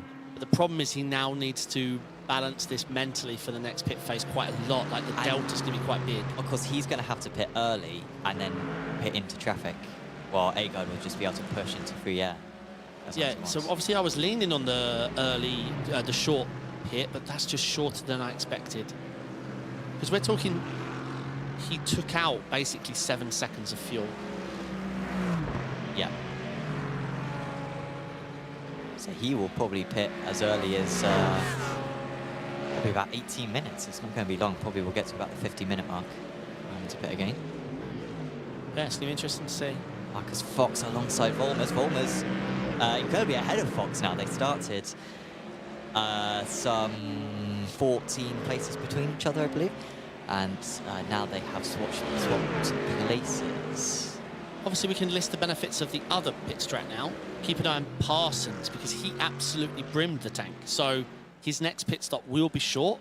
So if he can stay with the likes of Adam and Jack Osborne in and around their pace, Yeah, his next pit stop will be short. I don't think Parsons took tyres as well, because his outlap has been very quick. He's been able to keep up with these guys straight away, which means that he's almost certainly not going to take tyres at all today, because if you are going to take tyres, you want to do it on your long pit stop, not your splash and dash at the end. That's what I would have done, yeah. I would have got shorted my fuel and not taken tyres, and then took tyres on the bigger one. I think, I don't know. You got to take tyres on the big one so that you get... Yeah, you don't want to... Oh, what? What was going on there? Oh, someone's blocked the pit lane entry. And they get out the way. It was Sebastian. And Corrali almost had nowhere to go. Yeah, we need a replay of that. What? What? Oh, he hasn't crashed on pit entry, has he? What entry is that? He's not even trying to get into the pits, I think. And then he's done a really bad rejoin. That's Grossman getting past. And then Corrali's going to come around the corner. And... Nice, okay. Gets out of this way, thankfully. Yeah, I don't know about a dangerous rejoin. I've never heard of a rejoin being not on the track. Like, oh, he's got a penalty for unsafe entry. Yeah, 100%. He wasn't nowhere near the pit line. Core driver's fighting it out. That's another place now. Oh no, that's Fox trying to get back at Volmers. So Fox did not take tyres. Volmers may have done. I'm unsure. Oh, these guys are not in discord force with each other. That I can tell you. And then they've got another core guy just behind, Dominic Engel.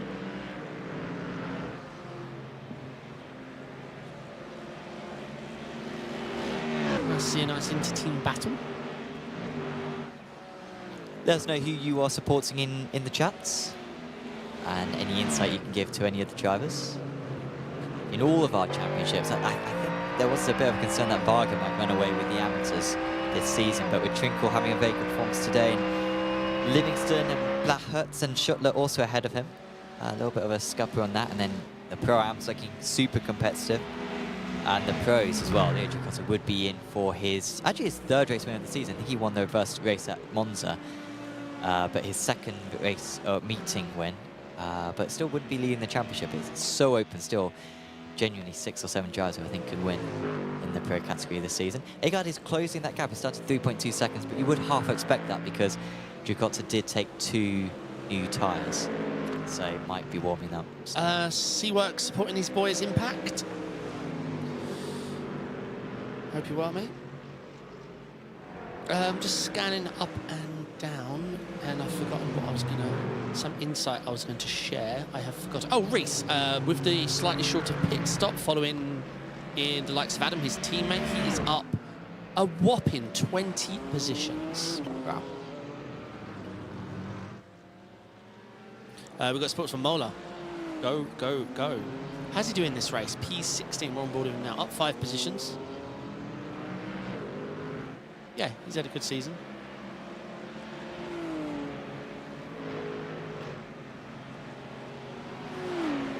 Yeah, really getting his teeth into this race is David Moore. Very good, very good. I don't really want to bring it up because you let my wheelie one die. Yeah. I thought it was really good myself. Agard's Degrosser gap. I have Agard net ahead now. This is the problem with this. Too much of a deficit. There goes Agard. I'm getting held up too much by the back marker. He did have to oversend it a bit into T1, lost him a 10th or so.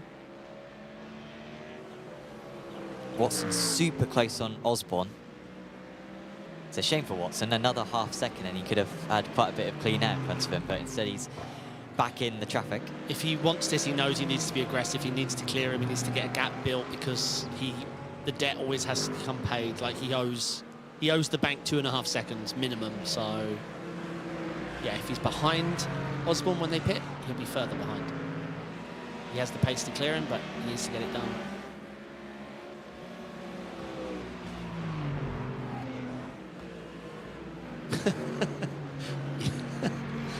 Impact Sims brought home of Jack Horsworth. Samsoid's favourite rejoiner. Oh, I didn't realise. What happened with Hawksworth? Did he race in this series? It was Spa 12 hours, I think. Yeah, it was brutal. If that's what I'm thinking of. I wasn't driving. I wasn't happy. Sure. I think that's it.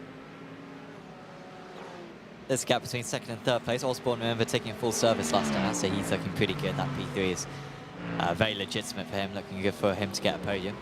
Watson just dropping off a little bit on this lap. Parsons closing the gap. He did take, no, I can't remember 6 hours. It didn't look like he did, but he did take a lot of fuel. So he is effectively ahead of Watson, unless Watson can build a gap over the next 10, 15 minutes or so. Yeah, Spa 12 hour. Yeah, wiped out our 9K driver. So all of us as a team then headed out to minimise his iRating loss, because only he had driven at this point, and we were we were leading, so we left him in longer, and then yeah, our car was destroyed. Oh, that's cool though. You got Jack though. Obviously, I wasn't unhappy at the time, but Jack's a good dude, IRL driver. Yeah, at the time he wasn't particularly high on my Christmas list. But hey, it hurt more because we were leading and we were putting a lot of prep.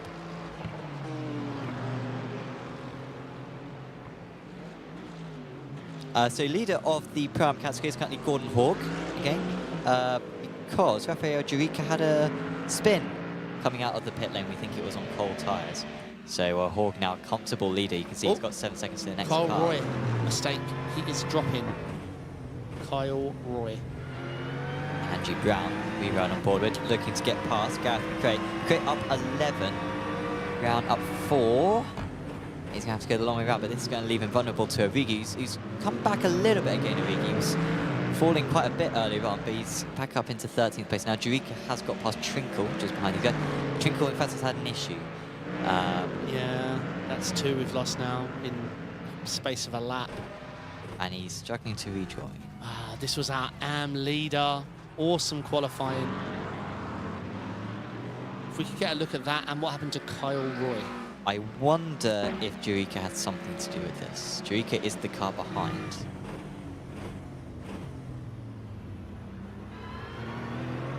Just cooked it. Fortunately, minimal damage on that car. Well, loads of emotional. Yeah. He could still win in the amateurs today. He is 7 seconds behind Simon Andre Livingston. Kyle Roy. Polkins and nose. Yeah, that was all on the Porsche driver. Oh, you think? Yeah, he just brake released mid-corner when it wasn't his corner. But I'll calm down. I don't know. I feel that could be a racing incident, potentially. It looked to me like the BMW was clear, and then the Porsche just bumps on the curb, bumps out wide. Yeah, no, you're right. Yep. Oh, I love these change of direction, so they do them at the same time, especially when you're driving at the wall. Varga on the hunt. Yeah, being overtaken on that occasion by Svudajewski, but he was going to get past a couple more cars, I think, before long. Schuttler up 14 places, and Blahut up 4 just ahead of him. Ihor could get back to, I mean, really, top 20 would be a good effort. I don't think he's really going to get much higher than that. The drivers ahead of him are quite split up, but he's making his moves quite easily. That's one. That was some overspeed. And now he's got to think smartly about this one. Yeah. Maybe second part of deck now? No. Just lob it in the head. Sorry, I thought my mic was off. Well, he's put himself maybe a little bit on the less advantage line, but he's so much more competent on the brakes, he gets it done anyway. Impressive. So now he's got 3 seconds to Trinkle, but then it'll be after that another 8 seconds up to Bari. Credit where credit's due. Leo is crushing it right now. He is net leader, I'm going to say. Great work. 4.3 seconds.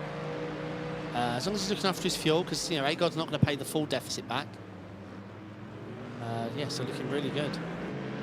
This is Andrew Brown having to fend off Jean-Thierry Ariki a moment ago after attempting a move on Gareth McRae. Yeah, Gareth looking good, up 11 positions. He's the head of this pack of 5, so we shall see when he gets on.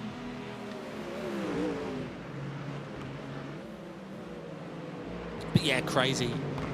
Yeehaw pole, fastest lap of the race, but back in 23rd, purely on driver error. What a shame. Yeah. And that Schuttler off the circuit. But he's got his rear wing. Yeah. He is 3D printing stones all over the track, but he has his wing. What's happened here then? Oh! He lifted to get out of it and then what, flat spun? Yeah. So he just went in a bit deep to avoid the Miramika driver, and then, yeah, he's throttled too hard over the curb. Gareth McRae may have just been finally overtaken by Brown here. Yeah, the problem is if he doesn't close this gap off, it's going to fill with other cars, but lovely exit, so he should get that done ahead of Origi. So Brown up into 11th place. So McRae will try to just sit in the draft now. Hopefully that'll be enough to help him defend against Origi, albeit he's got a pretty good run into Spoon Corner as well, and he's going to leave himself vulnerable against potentially to the cars behind. Brown stays ahead, and they're battling behind anyway, so that worked. Yeah, it looks like he's got the speed on Brown, but Brown's perhaps got the lap time. Remember, Drika with fresh tyres. We're not quite sure about the age of the tyres of these other cars, but he's going to spin on those quad tyres coming out the pits. Oh, bit of a side for Drika.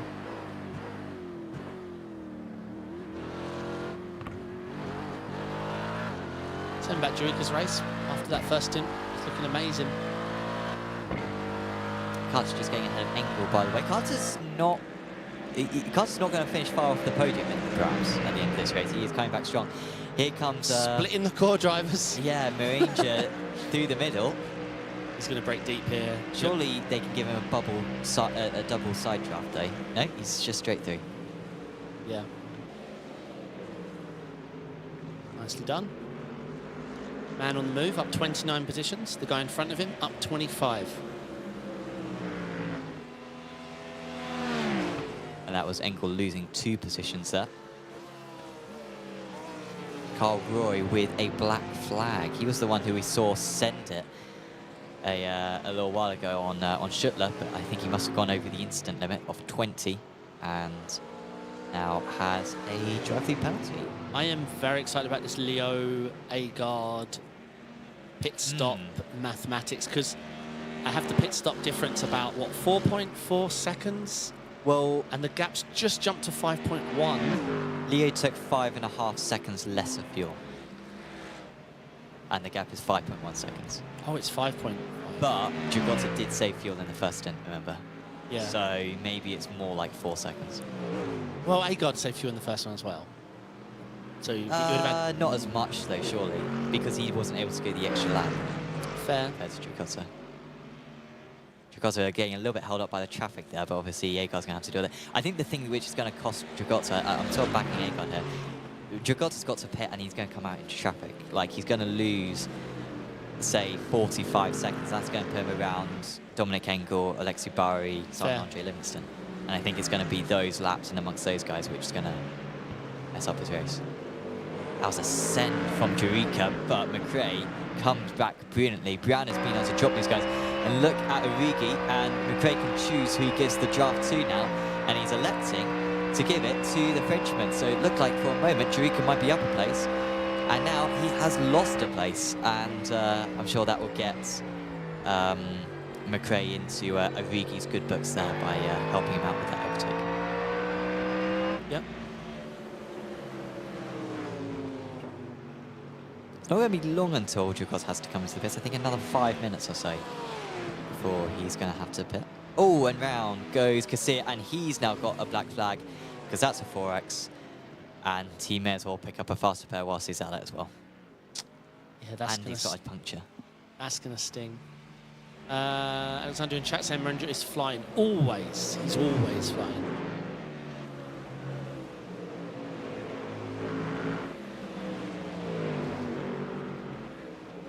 But we've seen him pull off recovery race after recovery race. I want to see what a race looks like if he doesn't get banned in qualifying, has a good qualifying, doesn't get killed early in the race, and is able to just fight, the front runners. Because he's certainly a front runner, that's for sure. We haven't seen it yet. Not for long, anyway.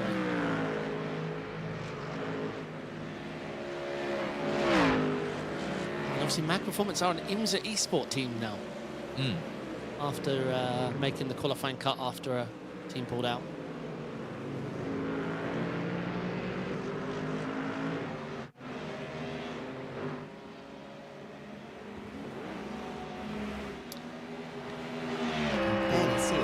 There. He's so close to the back of McRae.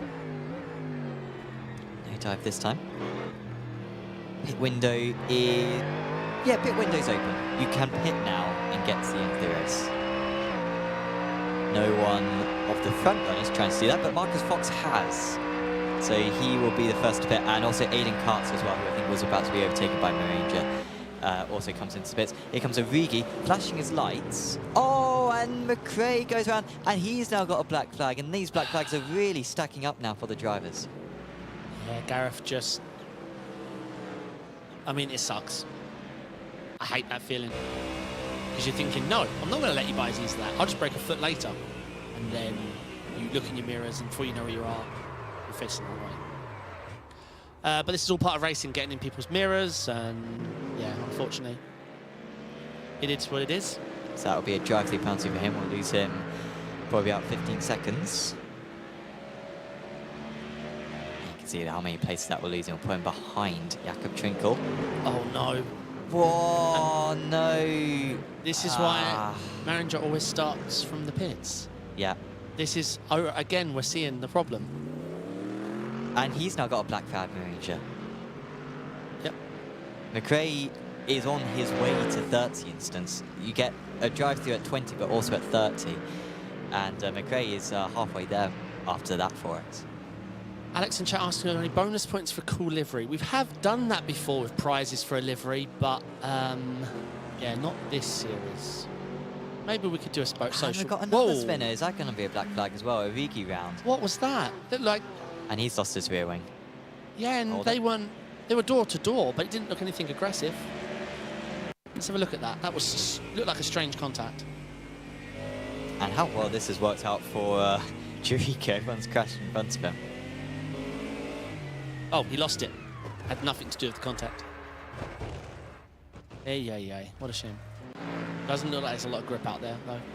So Jagotza is about to come out of the pits. We wait to see how much traffic he's going to have. Doesn't look too bad. He's going to be behind Jericho, behind Mola. Maybe even in front of Mola, actually. No, Mola's just ahead of Jericho. Yeah, so this is... Again, we're seeing the same issue. You've rejoined the track. I feel the entitlement that I have to get past you. Sure. And if I send you, you should just... It's not a good pit lane entry for McRae. He's had an absolute dire lap. Origi obviously has crashed, so both their races are wrecked. And well, at least Origi will be able to get the fast pair and go to the end of the race. Watson has dropped off Osborne quite a bit now, actually, and he's got his mirrors full of Bennett Parsons, who Watson's going to have to pit soon as well. Yeah, and his pit will definitely put him behind the core drivers, 100%. Ah, this isn't worth it, Bennett. Whoa! That camera angle is when it gets misleading, right? Because I thought that was contact 100%.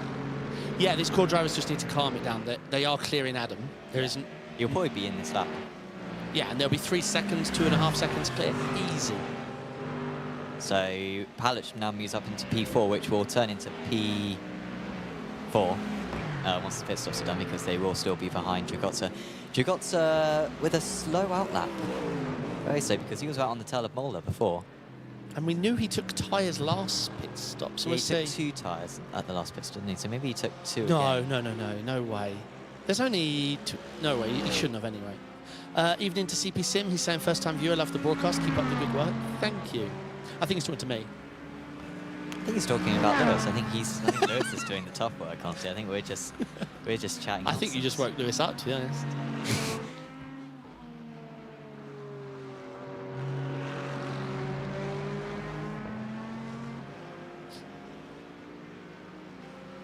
Selfie ahead of Saunders. Yeah, Selfie ahead of Saunders. Lewis is going to be doing the. I'm going to be doing the production next week, and Lewis is going to be next to you. Oh, serious? Yeah. Nice. Yeah, he's really eager about it.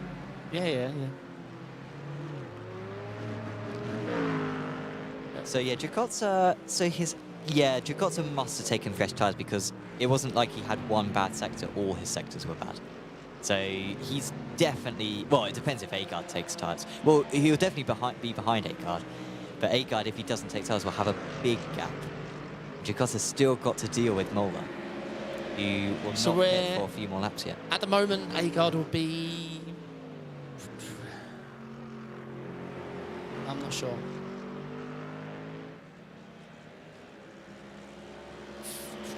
6 seconds ahead? What do we think? It's hard to go. It really is hard to judge.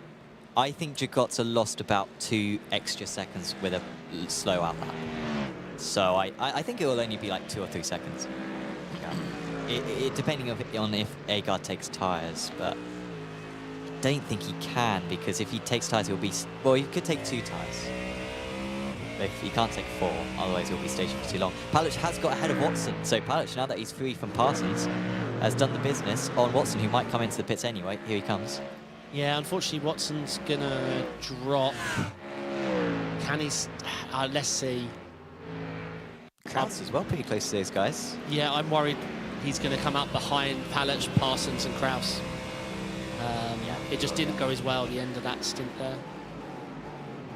Yeah, Adam's not fighting this. He's like, dude, I need to box anyway. You guys are mental.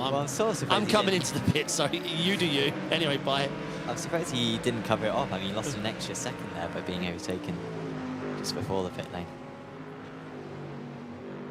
But yeah, looking pretty good for Kraus under the radar performance from him, but he has got a fuel advantage on the rest of these guys, judging by the first set of pit stops. Gordon Hawk as well, not that far behind these guys. Only another 2 seconds back. I mean, frankly, Hawk isn't going to be far away from Watson when those pit stops are sorted out.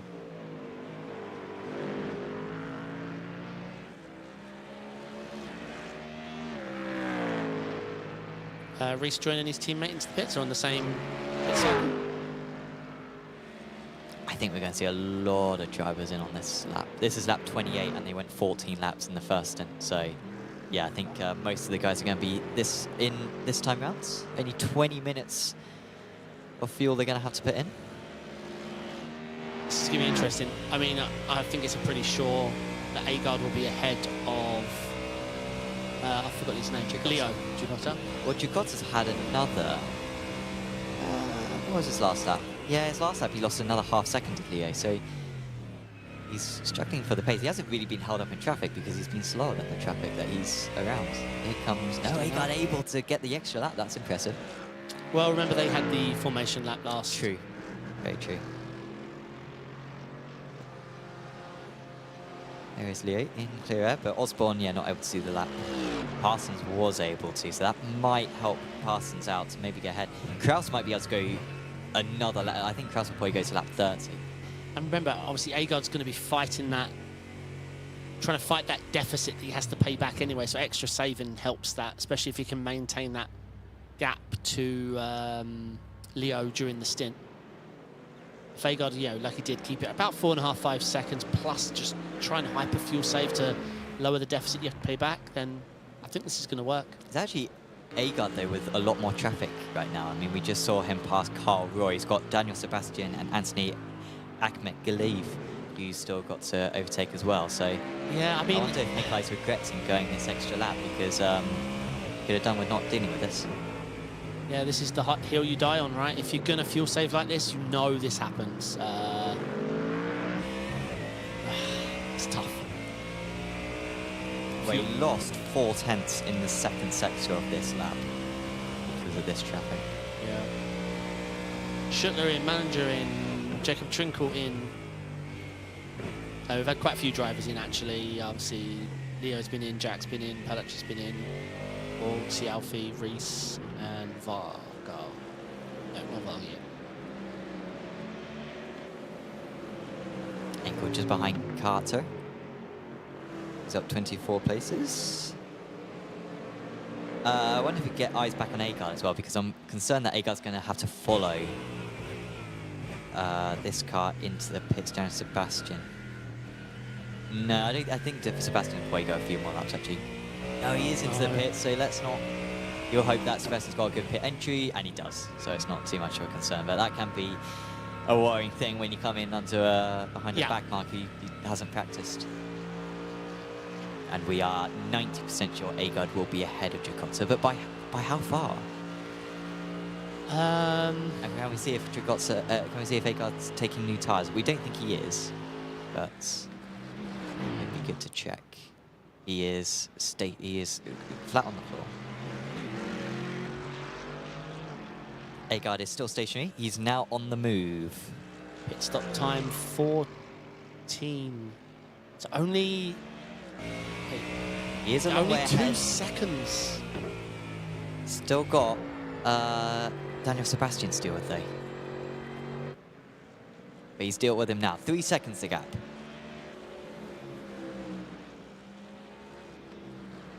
Yeah, I mean, like you say, I mean, I can't believe Leo would have taken 2 more tyres. I can't. It's not long enough. I think he did. He must have done. Must have done. Because his outlap was so slow. And like I said, not just in one sector. We definitely saw him take multiple sectors. tyres on the first pit, right? But maybe he's thinking if you take 2 tyres on each stint, it's faster. I mean, like, obviously, we don't think Agard's taken any tyres. So, I mean, he's going to have now 50-minute fresher left side tyres to the end of the race. Yeah, I mean, yeah, we'll see. Just because it's not the strat I would have done doesn't mean it's not right. I mean, I'm thinking that secretly, but I have to say that out loud. Lewis has very smartly found the pit stop here for Dragotsa, so we're going to be able to see if he did go up on the jacks. And he did. Okay, so he took 2 and 2. Wow. Lefts and rights then. Unless he just took lefts both times. I mean, the tyres that you're going to be using more around the circuit. Yeah, but the front differential will be a bit ugly. But yeah, I mean, possibly. I'm not sure. Parsons and Kraus finally pits. That will be important for our battle for P4. We think Osborne's going to be ahead of them, guys. Anyway. Ooh, he overshot it to Parsons. That could be costly against his teammate Palac. Yeah. Yeah. Oh, wait, has something happened to Dragotsa? Am I getting confused? No, okay, ignore me. It was just someone pitting in front. Yeah, I know. Just the tyre thing doesn't work for me. It's not long enough a race. It's just, yeah, it's 75 minutes. It just does not work. Parsons is ahead of Osborne. I didn't think Parsons was going to get Osborne, but by being stationed for 3 seconds shorter, by saving so much fuel, he's been able to get him and Palac. That is a quick pit stop. And if I remember something, I remember saying, watch for Parsons. He brimmed the tank. And the flip side of this strat is you get this on the last pit stop. And put in P3. Yeah, same thing from Jan, just that shift. It's just being too aggressive for his downshifts. Oh. Yeah. It's just, yeah, all over the rear, mid-corner, car's right on the limit, and then boink, he pulls an extra gear, I don't know why, and it spins him. Oh, that's unlucky from Mark. Yeah, it was wiped out earlier on, right? And another contact there. Going to be eking him closer to the drive-through. Look, it is rather quick from Parsons. I believe he did go a lap longer than Agard on the first, so it makes sense why he's a second quicker than even the leader. But if we remember rightly, Agard went 1 less than Parsons and a few others. Yeah, Parsons looking really good. Gap out in the lead is coming down down to 1.8 seconds.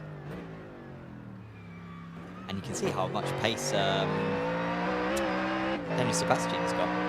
Being able to keep in between these guys for now. Yeah, I mean, if Leo gets it, I'll be more than happy to eat my words. More than happy. It will be tricky to pull off the move, though, even if he does get there. On that last lap, 0.4 of a second faster for Leo Gigotta. So if he keeps it up, he will get there by the end. Just the AWS prediction. AWS Leo Battle will predictor. 2.2 laps. Yeah.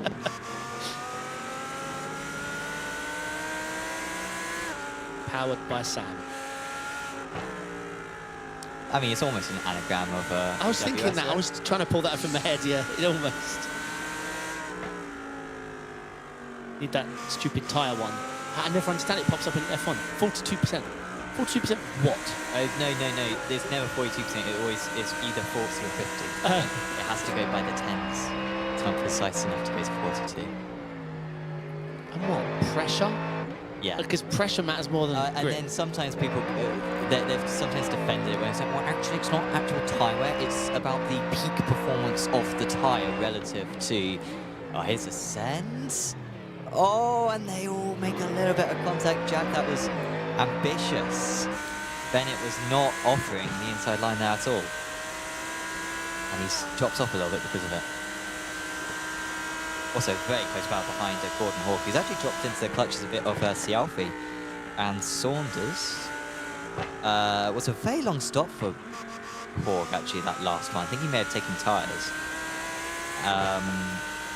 And yeah, he might be past the end of the race, but he's now 8 seconds behind Kraus, so it's not quite worked out for him. But he is still ahead of Cialfi. Hawke's is so long, it almost like he missed the box or something.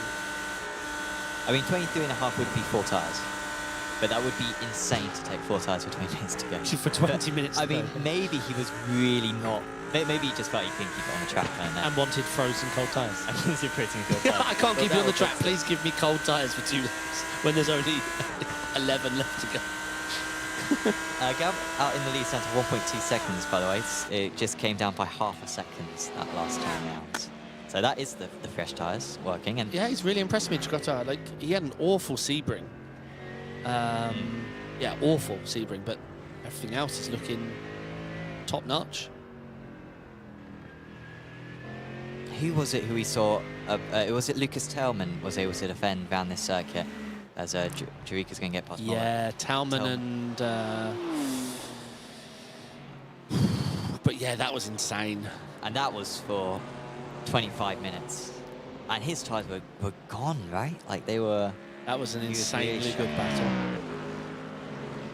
Yeah, that was when we... That was a good race. That was when we went from wet to dry. And it was marginal whether it was faster to take slick tyres at your pit stop or stay on the wets. He doesn't drive for that team anymore, does he? Lucas. He doesn't drive for... Delatraz. Delatraz, yeah. I think last time we saw him out, he was driving independent or something. I'm trying to think when it was. Oh, car there.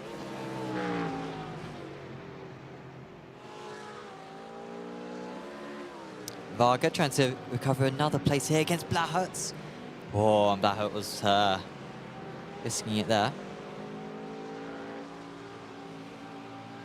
Looks like Zudeska is going to get back into the top 20. He's only 1.5 seconds behind as I look down. And these guys are going alongside, aren't they? Varga just ahead. What? And he's done it with a 1x. Yeah, but here comes his teammate.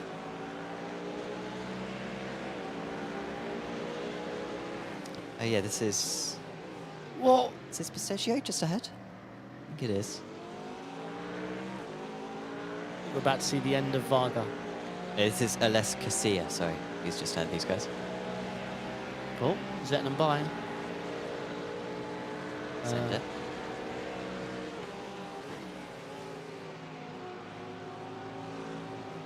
Varga up 15. It's just not been his race at all. Good recovery though. Essentially he's what, P3 in class? Yeah. Yeah, he's not losing that many points to Livingston and Trinkle as well, is he? Livingston leading Am. Let's go.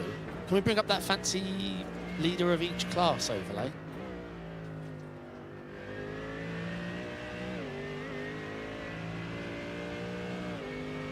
The SDK overlay. Yeah. Class display maybe or something? I don't know. It's like a... Just press all the buttons, see which one does it. Yeah. So Giugotta, look at this. He's down to 0.3 of a second behind now. Yeah. Incredible gains. And again, this is just, yeah, those fresh tyres. On this lap, he gained a 10th in Sector 1. A couple of 10ths in Sector 3. Yeah, he's really taken a lot out. And he's got 7.5 minutes to get it done. There are the leaders in each of the classes. And this could well change in the pros in a second because Giugotta pushing him is all over the back. Agard's got nothing left with the tyres, and he has got to drive a phenomenally defensive performance in order to get to the checker flag first here. Yeah, I mean, he certainly can Agard? But I'm really impressed with Leo. He looks like he's got everything in his favour right now. They got 10 seconds back to passing, so they can afford to fight pretty hard all the way to the end and not be too concerned about dropping any extra positions. So we've got 7 minutes to go, so that means 3 more laps? Yeah, 3 more laps to go for Agard to hold on. And like I said, we saw in this series a couple of seasons ago, Lucas Tellman defend for 25 minutes, and in mixed conditions, it should be said, it was different, but I'd say with even more of a pace deficit to drive behind. I'd say Agard's doing a little bit of saving, like his fuel's close. Whereas Giugotta is revving mid-corner for intimidation. He has spare fuel. Yeah. It was a long pit stop, wasn't it, for Giugotta? 21 seconds. Well, let's not underestimate how short his first one was. Sure. It was, what, 5.5 seconds short of Agard's? Yeah. So actually, yeah, so between it was about even maybe Agard taking half a second to a second less of fuel.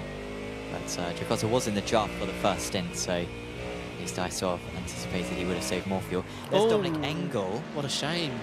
Into the wall, and he sort of hit a bit of an awkward bit there where the second bit of the wall starts. So he's down in 21st position and might need to take repairs. Here we go again. This is, I mean, it's through Spoon where Giugotta was so much faster. What, is he going to full Alonso it though? Just yeet it side by side. Agard needs to get to the right side of the circuit to cover off the inside for this next one. And he's doing enough. But is he leaving himself a little bit vulnerable here by putting his car in the middle of the circuit? Looks like Brown has got a meatball flag. He's going to have to go back to the pits and look at the cut underneath. But Agard, he needs to cover it off more than that. No, I don't think he has. And he's a little bit late there. He's pushing it, is Agard. That was pushing it. Just did not get across as soon as he should have done, but he holds on again. Wonder if he get a Oh, and he's wide. There's nothing left. And Giugotta I think he was a bit distracted by someone in the wall there. I think there was a tyre bouncing around as well, but I don't know whose tyre, because the BMW seemed to be going. If we could get a replay of that, definitely like a tyre bouncing around. Could have been, was it Paul Corelli, I think, who they've just lapped. Just distracted him a little bit. And Giugotta is into the lead, and there's going to be no response now for Agard because I think his right side tyres are very compromised. So what happens here then? What happens in front? Yeah, definitely someone coming back onto the track. Don't see no tyre though. It was for Paul Corelli. Yay! Okay, no tyre, no tyre, no tyre, no tyre. That was a piece of metal must have been flying around. Okay. No rear wing. Yeah, maybe that just distracted Agard just for a millisecond. Schuttler with a black flag. Yeah, I wonder if we could get a replay of what happened to Andrew Brown a little while ago, because he... Oh, we've got a spin 4. Is that Hutchinson? No. No, he's not in a Porsche. No. It's Casilla. You're going the wrong way. And yeah, Corelli's got a black flag. They're all coming back again now, the black flags. What did you put the limit to? 9? 20. Brown, unfortunately, I mean, it was a meatball. As Agard, what's happened to Agard? He's off. We saw he was struggling with the tyres. No way. Oh, look, Agard lost it in his own. No way. I want to see a replay. I want evidence. No way. NDM? NDM. Bonk. Yep, NDM. Told ya. I mean, he was doing well to keep up with Jugotsa before that, and then very awkward. I hate turnarounds. NDM. I hate this.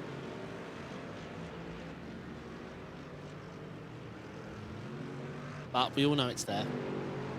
It's better to hit someone hard than soft. If you see you're about to hit them, throttle. Yeah. Yeah, big shame. That looks like it decides our title fight there and there. It looks mad from the review, doesn't it? It looks mad. And there's just no saving it. All force feedback is just one way. Okay. And Agard lost so much time there as Paluch and Osborne's now around. And, well, Agard's got a black flag. Agard has got a black flag. Well, he can serve it, thankfully. Otherwise, that would be a post-race 35 seconds. But that will send him to the limits of the top 10. The driver who was leading just minutes ago. So what's happened to Osborne? And did this cause Agard's... Yep. Oh, no. Is Agard featured in this? No, Agard's was separate. So he was tapped down by Paluch. Paluch could well be getting a post-race penalty for that. But Agard will have to come into the pits. So what caused Agard's? Because it's post the incident, right? He picked up an X after it. Yeah, I think it must just be an off-track, which he'll be feeling very silly about. So one more lap to go. I mean, Agard doesn't have to serve the black flag, but it's much faster to serve the drive-through than the post-race. Especially at this track. Just don't do it in the last lap. It won't work. Yeah, you need to come in now, Nikolai. Okay, he's in. So he will lose.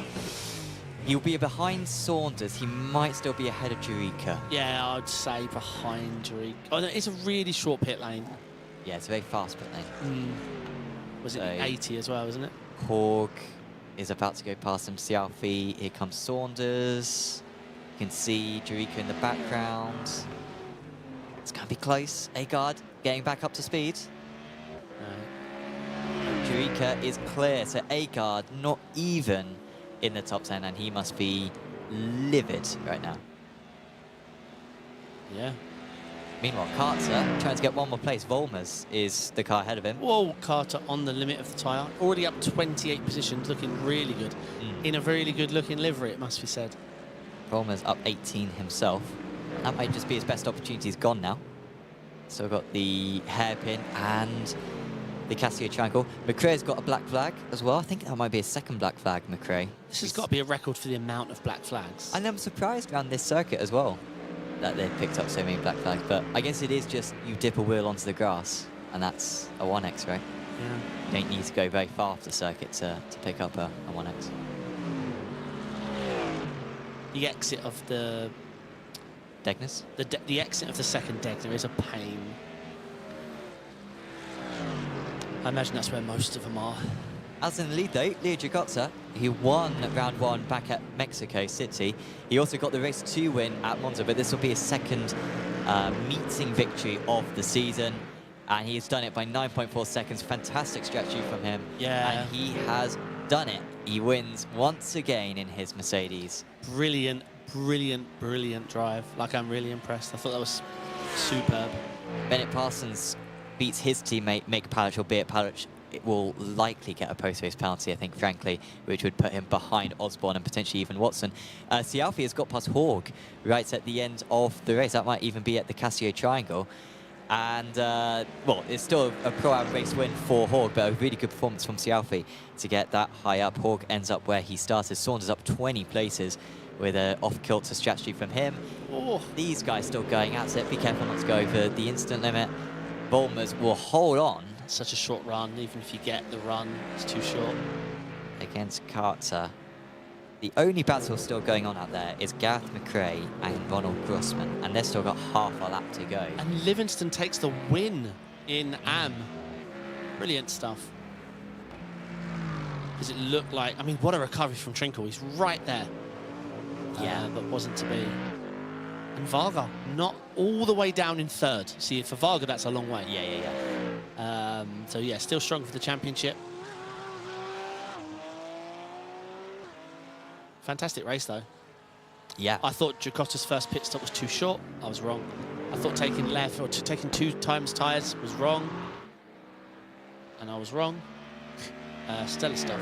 Engel limping that car back. He never actually got a meatball from that contact, but it was a hefty hit into the wall, and he was limping all the way to the finish, but keeps it on the lead lap and beats out Mark Hutchinson, who actually has a very clean car now, but it was not that clean for the majority of the race. And Schuttler's going to beat McRae and Grossman. The 3 of them were very close across the line, and they will be the last of the drivers on the lead lap. Schuttler had very little of his left car left. He was pretty slow. Was he slow by the end? Yeah, he was a little bit off the pace by the end of the race. Who is MQTTS in chat? What's your name so I can put your name and your handle together? Yeah, fantastic stuff. I mean, yeah, that was all go. Kept us guessing. Really enjoyed that.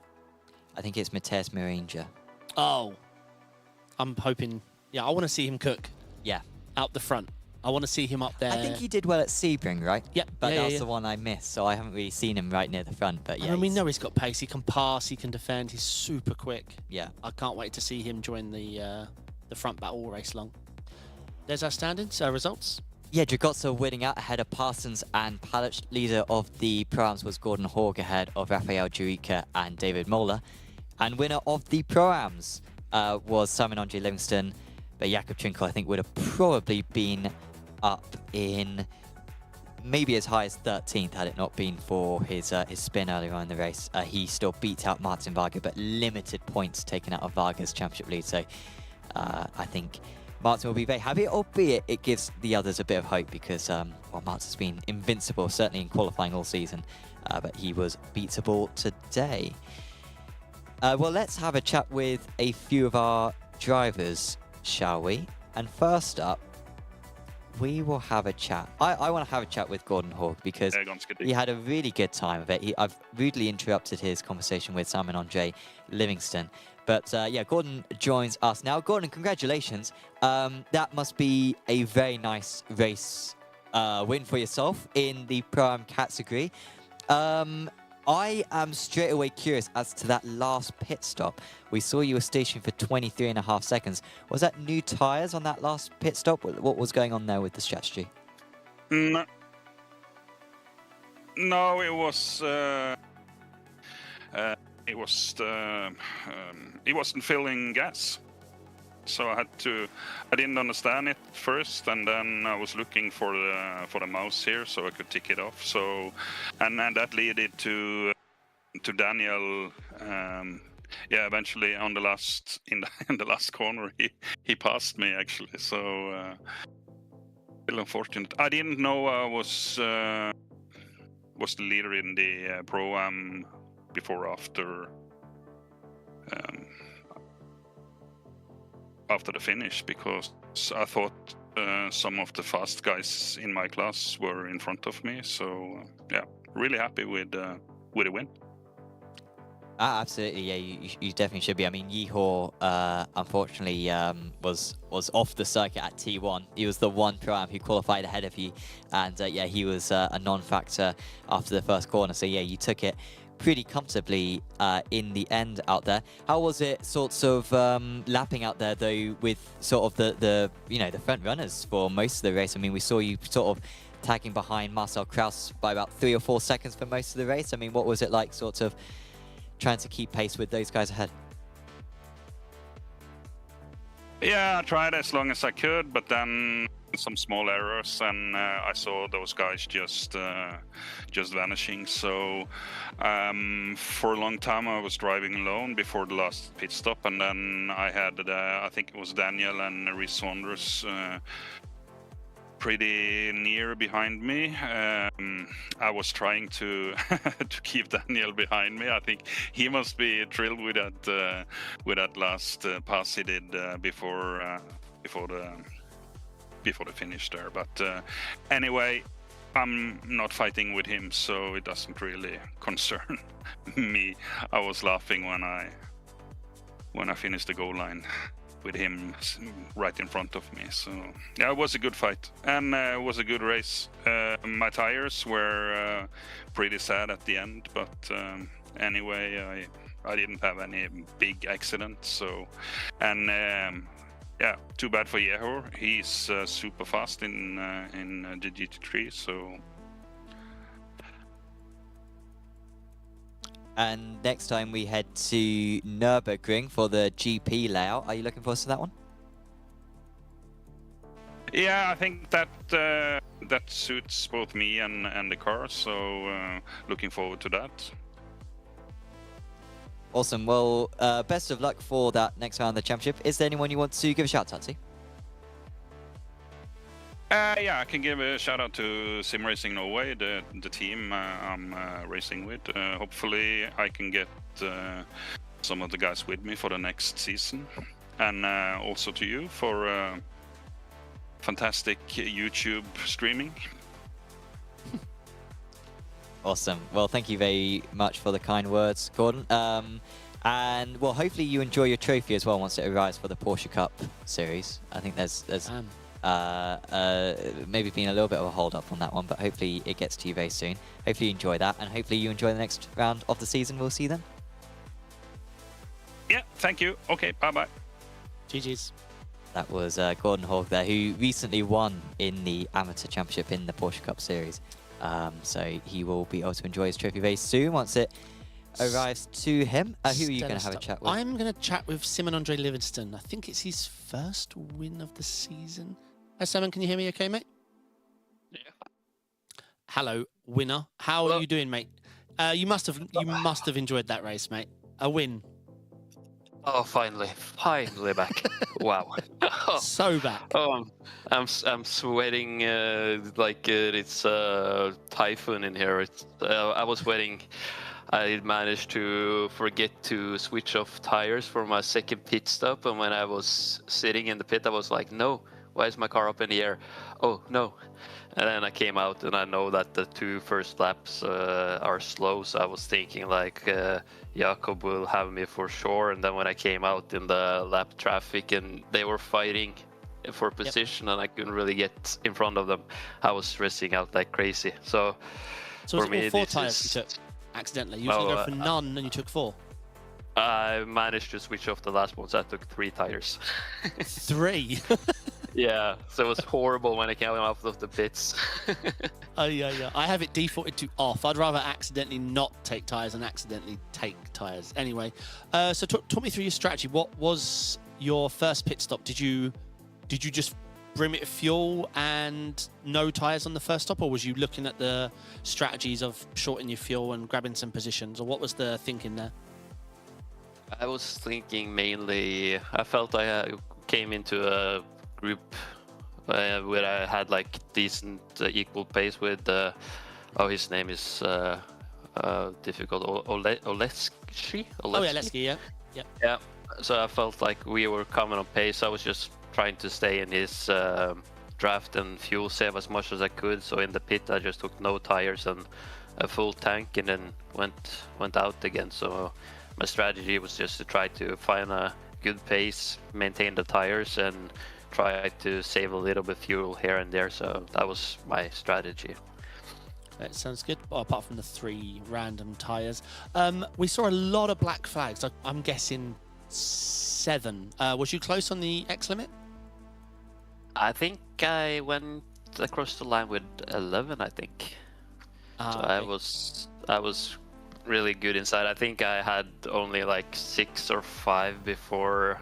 After the second pit stop, I had to like take some risk to get past those back markers, so I took some X's to just get past them to not lose to Jacob. Yeah, Jacob. Yeah. Oh, Trinkle looked very quick. He had an incident on the hairpin. I think he looped it. So, yeah, you capitalised well. Nürburgring GP next. Track you're looking forward to?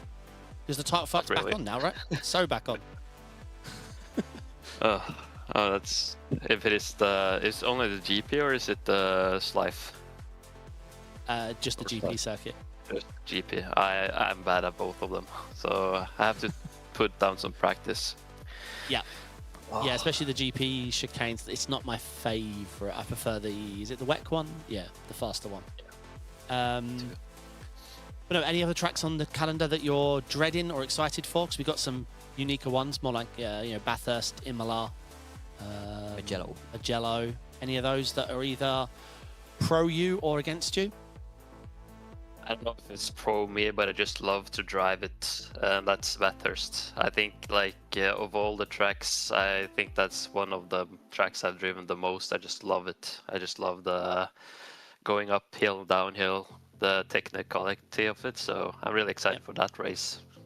Nice. All right, Simon, would you like to give a shout out to anyone? And again, congratulations on the win, mate.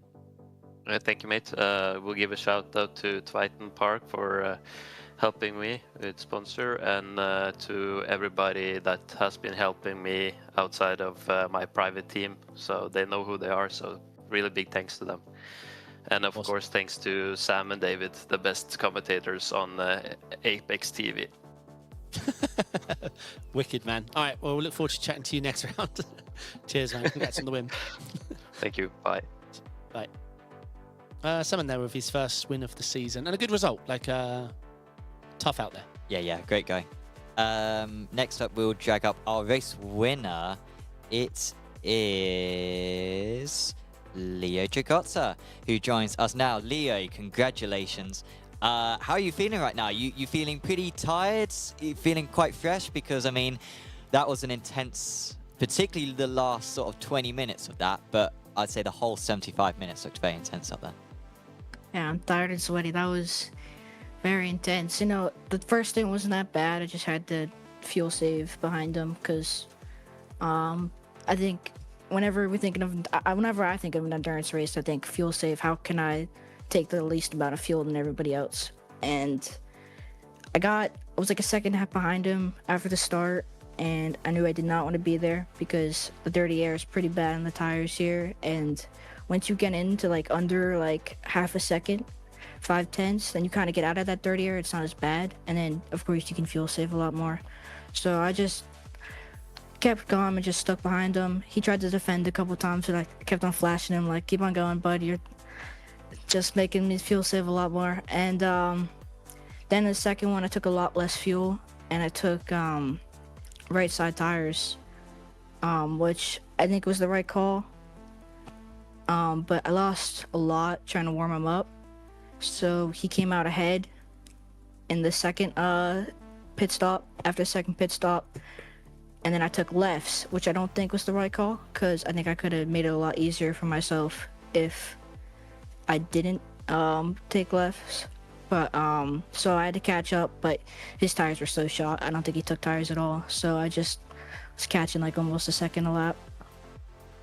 Yeah, it was really interesting following sort of the Tazzy were saying. We weren't quite sure if you took left both times, but no, that's interesting that you took right on the first time and then left on the second time. And like you said, it gave you a big tire advantage for those closing stages. In the championship, that now puts you second in the championship. We've still got Marcel at the top, but you're 22 points now behind him. You're 1 point ahead of Nikolai because of all the points that Nikolai lost in those closing stages. He had, obviously, he had the NDM contact with yourself, and then another instant after that with a drive-through. Yeah, you must be feeling pretty good now about the championship. I feel like I've probably asked you this every time, but how are you feeling about it now after round 4? I wish Thanksgiving didn't exist because I'm gonna be absent next round. But yeah, now that I'm looking good in it, it kind of sucks even more. But it just, I have the pace. I know I'm fast, and I think at the end of the day, that's what matters. But maybe Bathurst, which I honestly don't like, maybe because I'm not very good at it. But maybe that's one of those rounds where some people have their bad round, like I did round 2. So it's never over till it's over, I guess. Definitely, yeah. Well, you've won half the rounds so far this season, so if you keep that up, then others may well fall by the wayside. Is there anyone you want to give a shout out to, Leo? Oh yeah, my family, Orion, Huffy, you guys for the league and the broadcast. Awesome. Well, thank you very much for the kind words, Leo, and best of luck for next time out. Thank you. GG's, mate. Leo Jagotza there. Wait, does he miss next time out? Is Thanksgiving next week, or is it the week after? Next one, yeah. Next, so he misses Nürburgring. But yeah, hopefully Bathurst, Imola, and Mugello, he can ace. And because, yeah, unfortunately, because obviously, you know, drop scores, doesn't matter too much. His second round score at Sebring was so bad, though, that, like, he's going to drop a lot of points because of that. So, yeah, it is going to be an uphill task if all the others do the remaining rounds. We got time for one more? Yeah, go for it. Awesome. Hey, Adam, how you doing, mate? Hello. Hello. Good race, mate. I suppose obviously lap 1 wasn't ideal. It looked like you just cold tyre traction things, low practice, Adam things, and then an epic recovery with a good pit stop shout in the first one that didn't quite pan out at the end of your stint. Anyway, talk me through it. Well, I nearly put it on pole, which I don't know how. Yeah, it looked like you had the pole pace, yeah. Whole of practice I was P32, so I was like, it's gonna be a long night. And then P4, I turned in too early because Reese gave me a tow, which was really helpful. And then going into the final scan, I was like, it just felt like it was understeering a bit, so I turned in a bit early and just 1x'd it. I was like, great. Second lap wasn't too bad though. And then the race, the Aston has this weird thing of just spinning on cold tyres, which I still haven't figured out why or what or anything, but then it spins. If next World Championship driver spins on cold tyres with the Aston, I'm not blaming me. It's not a lack of talent. But yeah, no, but then obviously try and get through. I was on like 8x by the end of lap 1. Oof. So that wasn't helpful. And then just try and get through, and I didn't take tyres because I was trying to... I took tyres at Sebring, it didn't work. So I was like, I'm not going to take tyres. And then that didn't help, because then I just kept picking on 1x's. Yeah. To the point with 38 minutes ago, I was on 19x. Yikes. You shorted your fuel in the first pit stop or not? Was it just no tyres that got you the time? I went 50-50, so obviously overlays you can see how much fuel you need left, and I just split it straight down the middle on how much fuel I needed. Gotcha. Fuel save as much as I could, but I was like, I'm not going to go... I needed to jump some of the cars who I was behind in that first stint because of the spin. I can jump them, but then I can try and fuel save to lower it again. It's a strategy that I've done for other series where you just half it. It makes sense, and yeah, I just thought I'd give it a go. Give it a go and see what happens. I think if I had tyres to go, because the tyres died going and I had 1x's to use, then it would have worked. I would have been able to go with Jack. And if I'm honest, if I didn't have the spin, I think I could have kept up with Leo and Nikolai, but it is one of them.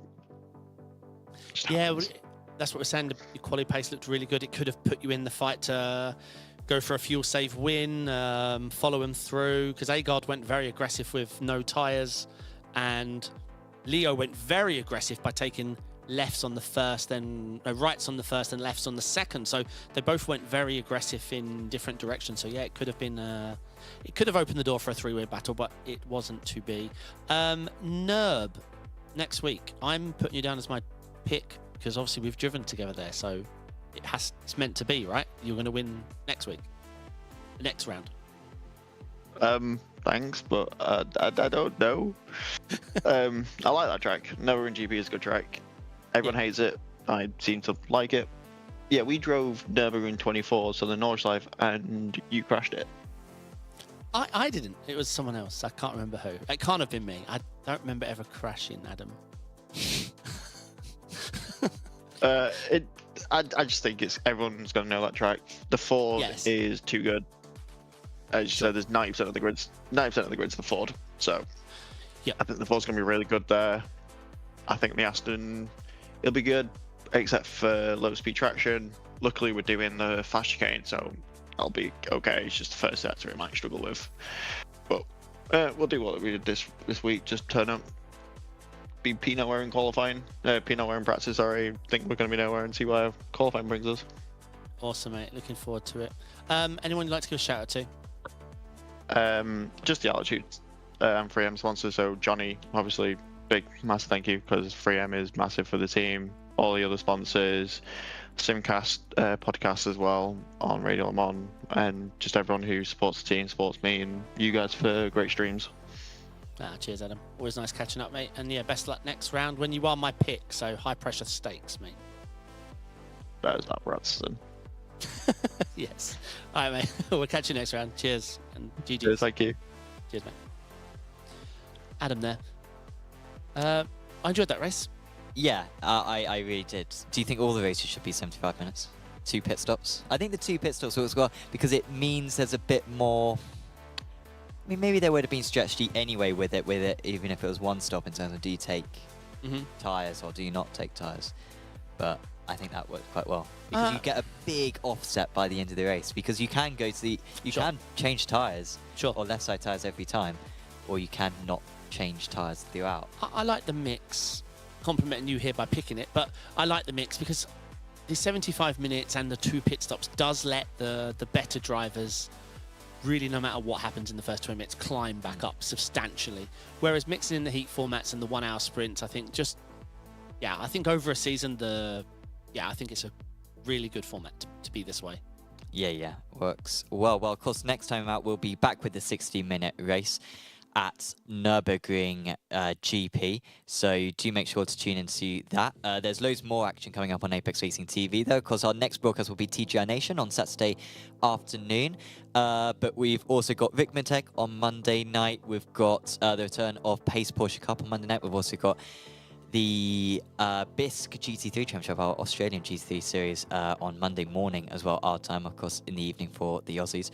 So make sure to subscribe to the channel and check out our social media pages as well on Instagram, Facebook, and X, and follow Apex Racing TV and Apex Racing League on all of that. And of course, one last reminder for Apex Racing Academy, do check out apexracingac.com in order to take advantage of their Black Friday deals. But for now, from myself, Sam Fitzpatrick, from David Sampson, and everyone here at the Apex Racing TV esports studio, we're going to say goodbye and we'll see you back in 7 days' time at Nürburgring for round 5 of the season. See you then. Ciao.